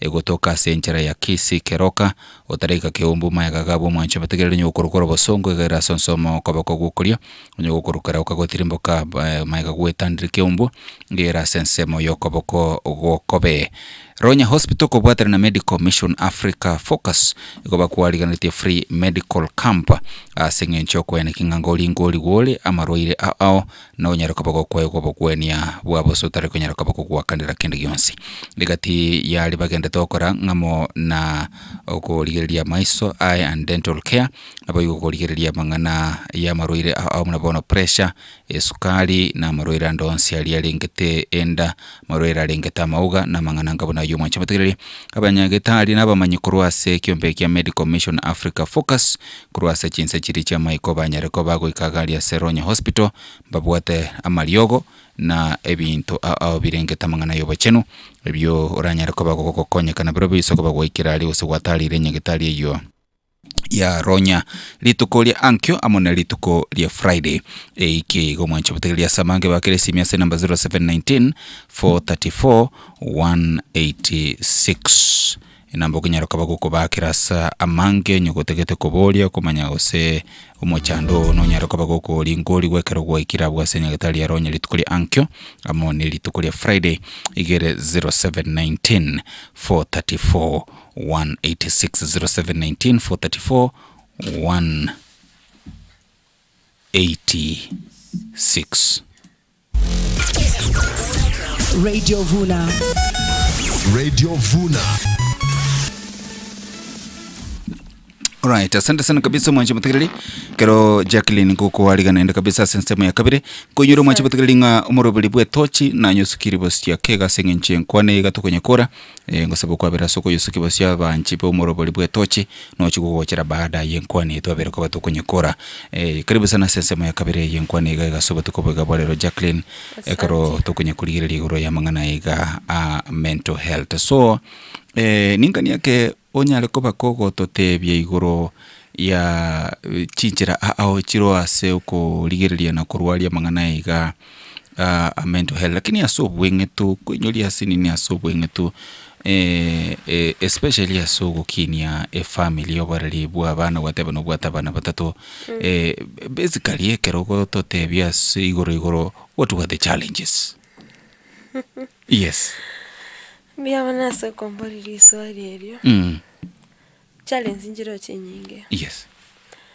Because abana barabo mbuya bare. Abana bana mbuya bare. Na nashukuru Mungu sana.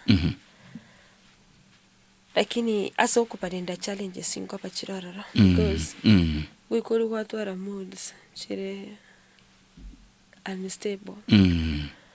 Kwa nyoranga sometimes you can affect watoto. Bano okonyoranga bana ngotwara bali challenges. Mbari kukina buyeyo. Yes. Igintu bano gocha gwakora uko ingi mono ni kanisa. Nekirori bya gwakwana na barabu. Nande bano ngwikiriri kwa babwasi na barabu kwa batebinga nonye kendeiga. Nimbwato umuchando. Lakini ngwikere umwana naroro konyorera utari ku understand uraranga tari ngo go understand agusunyuko wancherana nere pia anakuwa anashindwa kukubali ya kwamba hili ndilo lipo patio konyora mibi umwana ase skuru agosoma na bakona kwa na balimu thank God munasaidiana na wao vizuri na everything goes well. Sasa ingine okonyorora ile lioka tori wotakabona bana bakore with other conditions unajificha. Because for me I can sleep morning to evening without weight gain. But ingwikaririe ncharendi zero na rungoragira arokukula lazima. Ama sometimes in my room I have something yani ile kujificha kutoka kwa watoto.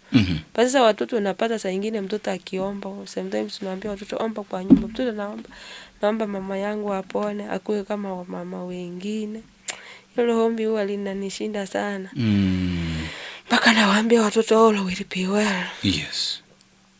I try to separate my children from me. Ngashanganyoranga abana bagutwara some other issues. Other people they take the advantage. So ngatutayemo tiga abana bakina mananje. Famanyanga nje mama mwabo. And all will be well. But in the Narago, abana bane mbiya bara took some mother to the hospital. Yes. We didn't know angalia. They are okay. They are doing well. Yes. Mtoto ambaye angekuwa vizuri ni mtoto ambaye wacheza some months ago.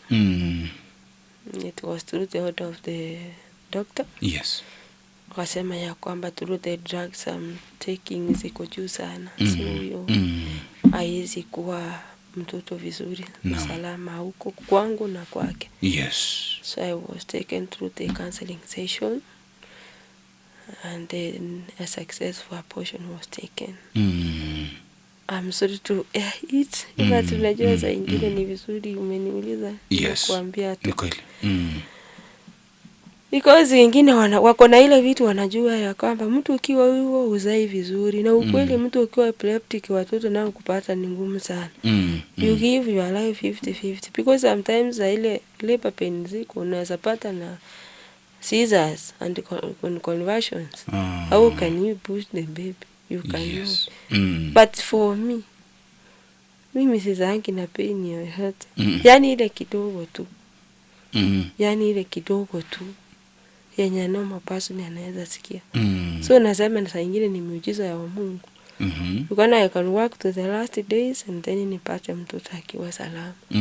It was my fear kwa watu wengine. Watu wengine hata hawatrust.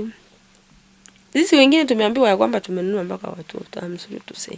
Mtu aamini ati ni mtoto wako. Yes, mtu anasema hivi na hivi lakini unajua tu naambia Mungu asante. Yeah, lakini si wakuwekei makosa because according to the understanding it is okay. But I have friends wenye tunashare na wao life experiences with epilepsy. Na of course inakuja na mental challenges. Wengine maisha imewashinda kabisa.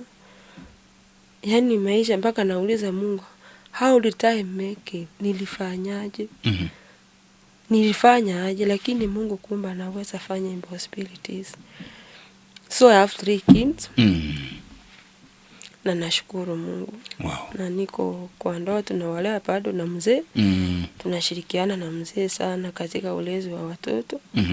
Ana take part kulea watoto sana. Alright. Because inapikanga time saa ile umepata mtoto ndio inakuwa na issue sana. There's daktari anasema kuna how can I say kuna minerals in the body na depreciate kupigana na hiyo usawa. Unapata ya kwamba unakuwa mentally challenged sana. Because unaweza ishi na mtoto vizuri ikifika jioni you run away. Sasa mzee ni mtoto atashika ama ni wewe. Because wewe you feel to go away. You feel like going away. Yes. Yani you feel like denial sasa ya mtoto na mtoto ni mdogo anakuwa adui. Mtoto wa 2 months ameshakuwa adui yako. Yani unaona I don't know nini inakuja but Mungu ni mwema. Wako salama. Yes. Amazing. Amazing. Sasa ningependa uweze kuzungumzia kuhusu some of the treatment approaches ambazo ziko available kwa wale watu wako na hizi changamoto za mental health. That's a good question. Approaches ziko zingine ni sisi binadamu tuko nazo. For example kuna hii ya psychotherapy. Psychotherapy ni kama counseling. Counseling mtu anaweza kuwa na mental issues anakuwa counseled. Mtu anaweza pata anaenda kwa hizo zote. Anaweza kuwa hizo counseling from hizo za hospitali kupewa madawa, lifestyle na pia support. Zote zikifanywa kwa pamoja. Lakini niende kwa moja kuna hii ya psychotherapy ambayo ni based on talks, kuongeleshwa. Yani cognitive behavior. Mtu anaongeleshwa mpaka unapata at least anajifeel. Ana feel ya kwamba ana na unamwongelesha positive, not negative. It's like a teacher, when you know the weakness of the student in your class, unamuuliza swali ngumu in front of the students, you are embarrassing the child. Huyo mtoto unafaa umuulize swali rahisi kabisa, and then you tell the others clap for him or her. Ana feel ya kwamba ako appreciated. Yes. You are boosting, huyo unamboost vizuri sana psychotherapically, yani you are doing something great. Na unampa moyo. Hata kesha anaweza kuja asubuhi sana shule because alipigiwa makofi jana. Jo another one, tunakuanga na hizo pharmacotherapy za hospitali ambazo unakunywa antidepressants, unakunywa mood stabilizers, zote hizo za kukumbusha hizo zenye nilizisema. Another approach yenye iko ni lifestyle psychiatry. Ambapo unakula chakula fulani ambacho sinaipatia akili some minerals. Ili hiyo katika ulisho, unaenda katika hospitali, unaona daktari ambaye anashughulikia mambo ya nutrition, anakuandikia orodha ya vyakula ambavyo unakula zaidi ya zile chakula ambao unakula, ili akili yako inakuwa inachangamka ama inapata nini fulani. Because unajua hapa mental health is about the brain. Nashughulikia the brain. Pia support pia iko. You connect with individuals whom you share with the same experiences. Sasa kama mimi, I'm giving myself example. Unakuwa na wale ambao wako na changamoto kama wewe. Au ndio unasha ukimwambia inakunywa dawa fulani inanifanya hivi, akanikwambia hapana.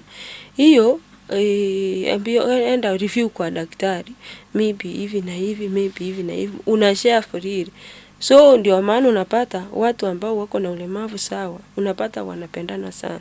Unaweza toka hata Nairobi kuja kumtembelea mwenzake kwa sababu anajifili kabisa. Sababu inakuwa hawa wengine tuna withdraw sana kutoka kwao.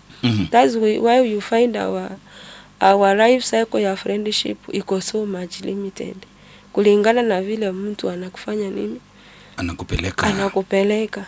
Because kuna majina hatutaki watu watuite ama wakisha kukaribia sana.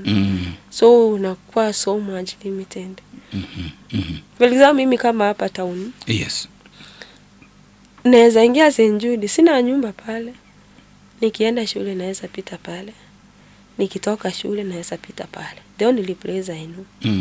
Even if I converse, those people wamenizoea. Even if nitakuwa na nini, nikakuwa na shida yote, those people wananijua vizuri sana. Even if I tell them nimechoka, some anaweza understand. So huwezi kuwa kila pahali. Sababu ukikuwa kila pahali now, you are making yourself vulnerable. Kweli. Hiyo kitu inaweza kushika, alafu utafanya namna gani? Itakuwa mbaya sana. So wale wanakuwa kama dada zako, kama ndugu zako. Hivyo sasa. So nimesema hizo approaches ni kama ine. Pia support lifestyle ambao hizo dawa za hospitali na kuongeleshwa. Alright. Mostly positively. Kwa sababu una muda complimenting. Si ile kama maneno mtu anarusha ngebalimeye sio nini vitu kama hizo. Unajua ni kama niliyasema mbeleni huko, si kuapply mtu kupata challenges kama hizo. Zingine mtu anajikuta nazo mpaka unauliza Mungu why me? Yes. Asifai hizo sasa ati ndio mtu anakuwekea kama kidonda. Lakini all in all, God is good. God is good all the time. All the time. Kabisa by the way. Alright. Naona muda wetu umekimbia sana, nipate msikilizaji wawili watatu kisha utamalizia kutuambia ni kogani kikoli bali babwate challenges echi birengererio ba kogani kuruase no na serikali and so forth, what is the need, but again we want a picture the reality ya mangana ga mental health muna wate banga anybody is a candidate abantu bandu medere bako boganga ekinege nta kiye chise chiale mambi kwa kanyoro ya soire mwao usinayo mwenyende ya zoera usino mwano we'll talk about that, lakini niweze kupata wasikilizaji wawili watatu tusikilize wanasema namna gani. Mwenye beteli wetera 0704102102 0785102102. Hello. Hello, telephone. Yes. Mwana na boy tu kujia yana mabani. Wewe tabia. Wala reki mata kurumata wamse. Na mata kurunga taage mwana na bange bagwitira kitale singa nekira kinirende ekotega meane family mune ko bayimokya kiagera family kile kiko taragwa abanga bunavura kini kiango kilivyoka anamjua Mungu na kumuelewa ndio maana tumeona mkono wa Bwana ndio nampepa unamfikisha katika mahali yako sasa kweli wacha ategemee kushukuru Mungu siku zote ikimata kumatoa msezi right. Asante sana kabisa Kiema Taririvu na halo. Umentelio kiviniki? Aro radio funa. Profile andi ndiye mana na magani yo. Kigezo numubui. Nekene. Kigezo endera kumurwanda andi nyibete ngano ibedi nyale. Kisiga ko ngenandi nande kumotebi gaga. Umwana musati mtana oro. Kia ni nagagusu agukuwantira sasta uvuka saa 8 onyora yani akutakunoro meme lakini wono changamoto niri kumuvua yegagu ono mina ko matevinga nitakuwatia mangana aye natakuwena noni kanisa kumokanie agenda lakini njengo kumutio terelinde tumamusi au timukako gendali ako genda bubisi lakini wono linde buna tuko na gusaba na njengo matenga sabangu na kumutio tereli era gontenga taliko gumono aku wake wono mutayetinga komya masabo amangana yu mongina naralia yu amangana njevani bintu byabo bibakaruta na byo binka bimaita na pura Viniki. Wono kinda akore ande nakinda akoro mwana inere anyorende tinjera ko wena gaki na kitanko ne gaki gaki na kumotezira. All right. Asante sana kabisa Viniki. Radio Vuna hala. Ela supply. Where the beer? Na ira na idio mogeni indi yamano. Yagera nyata wate merobiri yakero muntu kera lituko nekena yagera kero muntu kwarwalire boko mutemeri nyasaye kiara nero gukubwene njirende yonsi yara akubwene wikomo sabe akoenjera agokonye kinjira kiriara agokonye one merobiri aya konyoro umwana yani konyoro mugaga konyora abana kobamunale igokoro buroire bwaye Nyasaye no muya nabwate merobiri ni yasale botambe yagendere ko musemeri naenda anyare ko enikale ki amande bali banyori emicande kabirejo bako musemeri Nyasaye sawo ko bakonya munagendere ko mukonya naenda ko mwaba Samaria yani abasani bali barabaya bakonyara ko genda monere Moses sigabwaterere Nyasaye botambe litukaseri tuko Yonkara. Very good. Asante sana kabisa Karo. Kurwa bwa senseme yuyo mugonchoro. Singincho ya mangana kwa biroko bako kwana Radio Vuna halo. Yes. Niko salama kabisa. Nani wewe? Hello. Okay, sawa. Temanende elindo nyarako bako kwana mwanente Evelyn Mangas goteba gali so mutandao Facebook nga a great inspiration indeed nende comment Evelyn Mangas nyarako bako kupeka gali se omutandao o Facebook akorokungana ki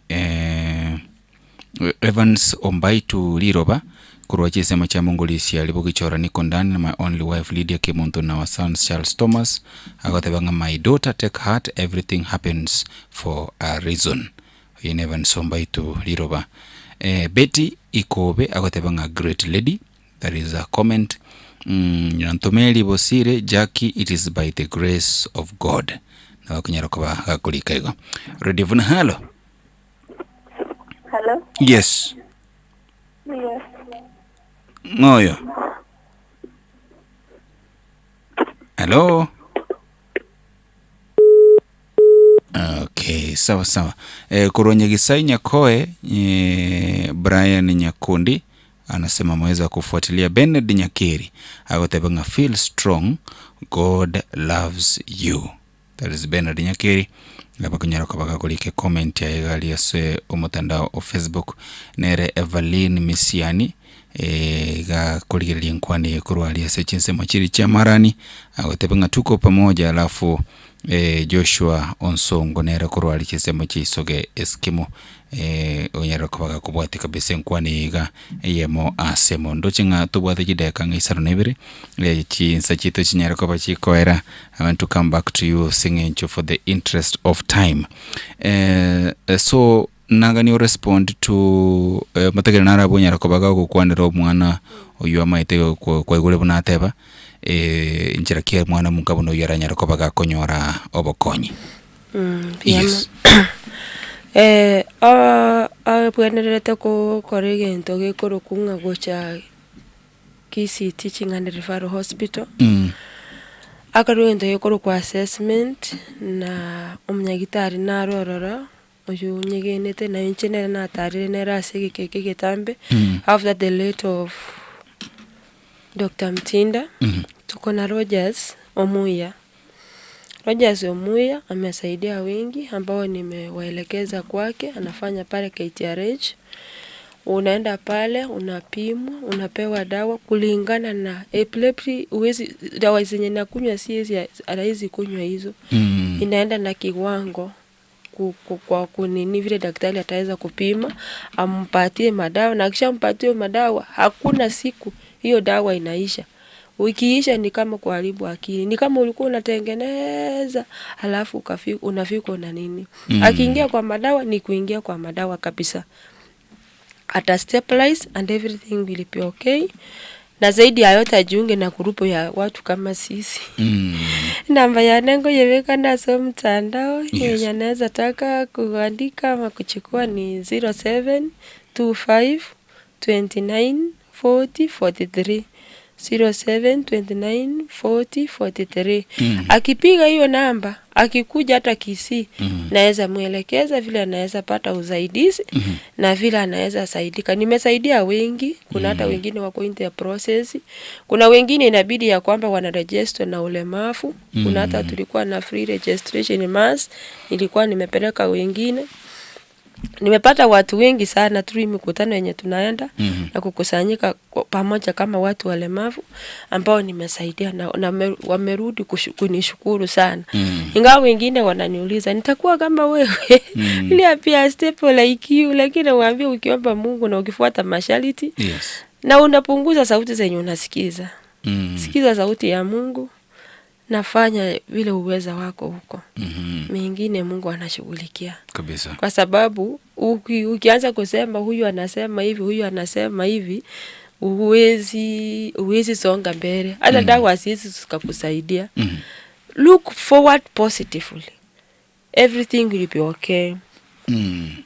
One namba ya hii ane simerire na beko mukonya bandi elinde ngoleki bakonya abalindi manga oyo comment oyo gongo muruka buna mama igona nerundi nditaso bwisike bwane nachite Mombasa kabera mwaye paka aliko mboli mutoto nana bari kondo kana kyo kunywiri ogo igabo bisinga mate yaya ngaji ngomate byaka guswa lakini rende yendi ali nika kwake for 3 years ngofanya diploma in food science and technology Technical University of Mombasa mpaka bono igi gabuna tora monere igare yani amewalewa kwa kana kindate kwa auntie yangu. So amenichunga sana.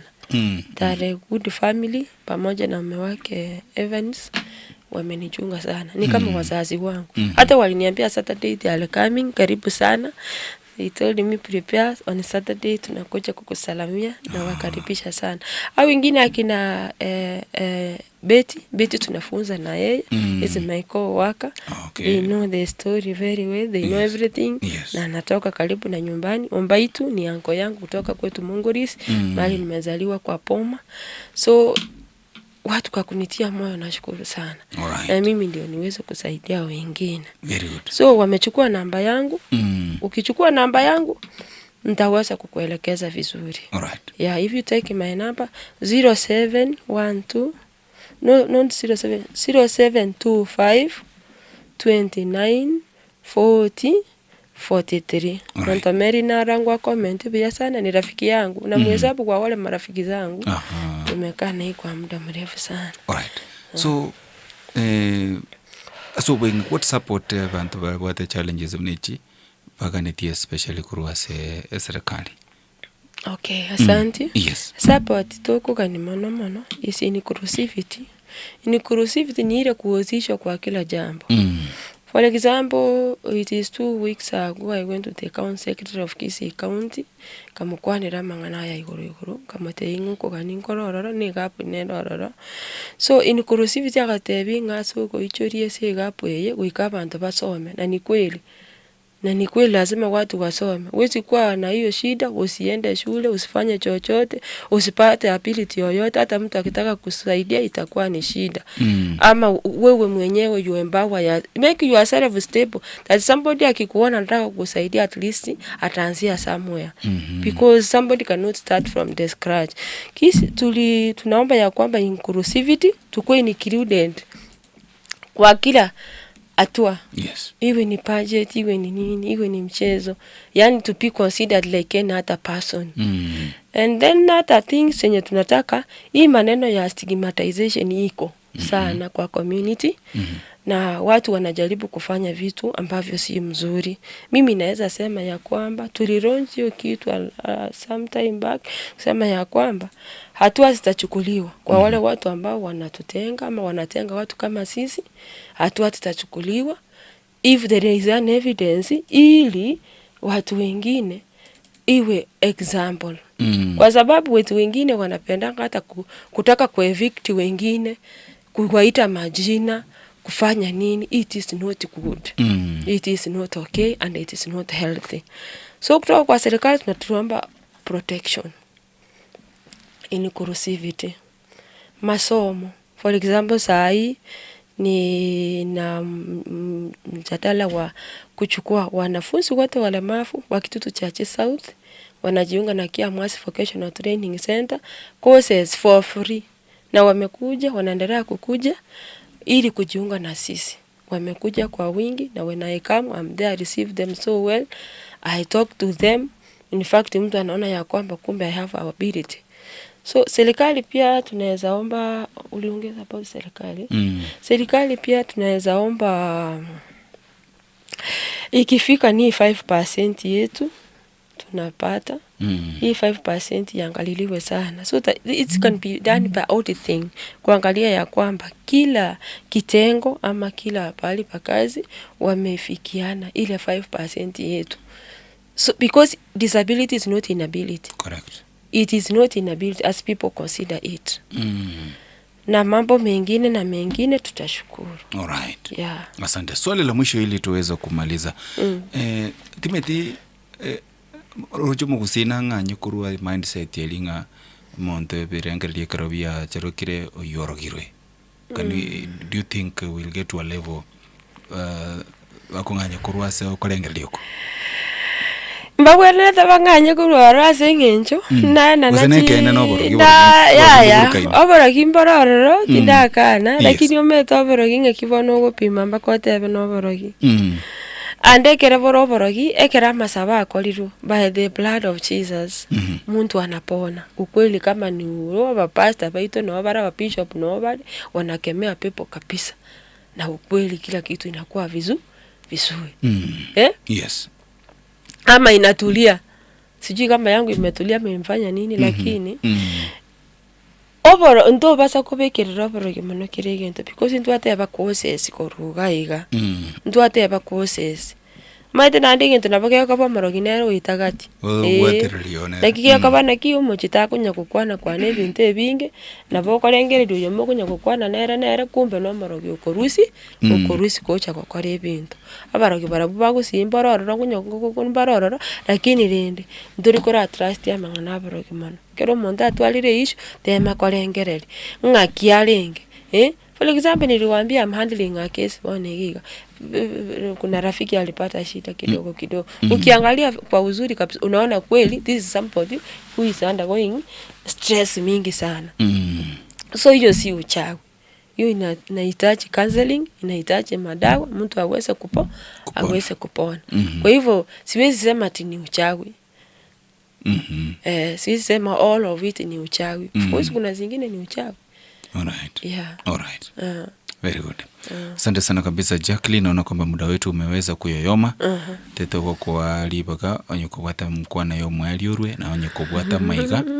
Unyarako bako gutuma kama uko na yeyote ungependa kumsalimia. Nasalimia ndugu yangu Dismas Nyamango Biero. Najua ananisikiza toka sehemu alipo. Is our first born in the family na okay na kwa ninabana ba minto bonsi kwa Jumra Edina Eriki Paris Sari bonsi Elena Sari na bakwani de bonsi na kwa nire magako ne weekly Fumboro na kwa nire Zawadi na bakwani amana abandi na kwa nire na grupu ya RFID system Kisii ambayo inafanya na Communication Authority of Kenya pale ambapo nafanya kazi walemavu nimewasalamia wote nimesalamia wote ambao ni walemavu wa Kisii County najua wote wananisikiliza ambao tunakuanga pamoja na kwa pamoja nasalimia Kisii Vocational Training Team ambao ni walimu tunafunza na wao na wasalimia sana na watakia kila laheri kwa kila jambo na wengine wengi sijataja majina kwa sahi. Asante sana. Alright. Shukran sana kabisa Jackie, nimekutakia mazuri, keep doing what you're doing and may God continue blessing you abundantly. Asante sana kabisa mwanche butegeli ya kurukunga Jacqueline twasangirnere nkwane ya masemonye nkwane toyenyo aliti kurumbu chakano na bokwere na gali ya mutandao Facebook onyaruka bako konyerigeria kwa sase omutandao o YouTube onyaruka bako konyerigeria ibuna yarenge kurumu chakano goika bwasetu onyaruka batuko nye kende tokora kalentero goteraga goterenere Sylvia Omurwa baada ya Sylvia Murumo nchibuteli ninkolentero morobeli bwe tochi oinanyara kubango sukia bosie ya Radio Vuna 102.0 FM tuseni wekerengaki chiwo kondoka nga Bro Bright. Nimekugusa Yesu nipate suluhisho la tatizo langu nimekugusa Yesu kwa imani nipone nimekugusa Yesu kwa maana nimehangaika kwa miaka mingi nimekugusa Yesu kwa imani nipone alipita kwa waganga wachawi wote hakupata kupona madaktari wa kila aina mwanamke yule hakupata uponyaji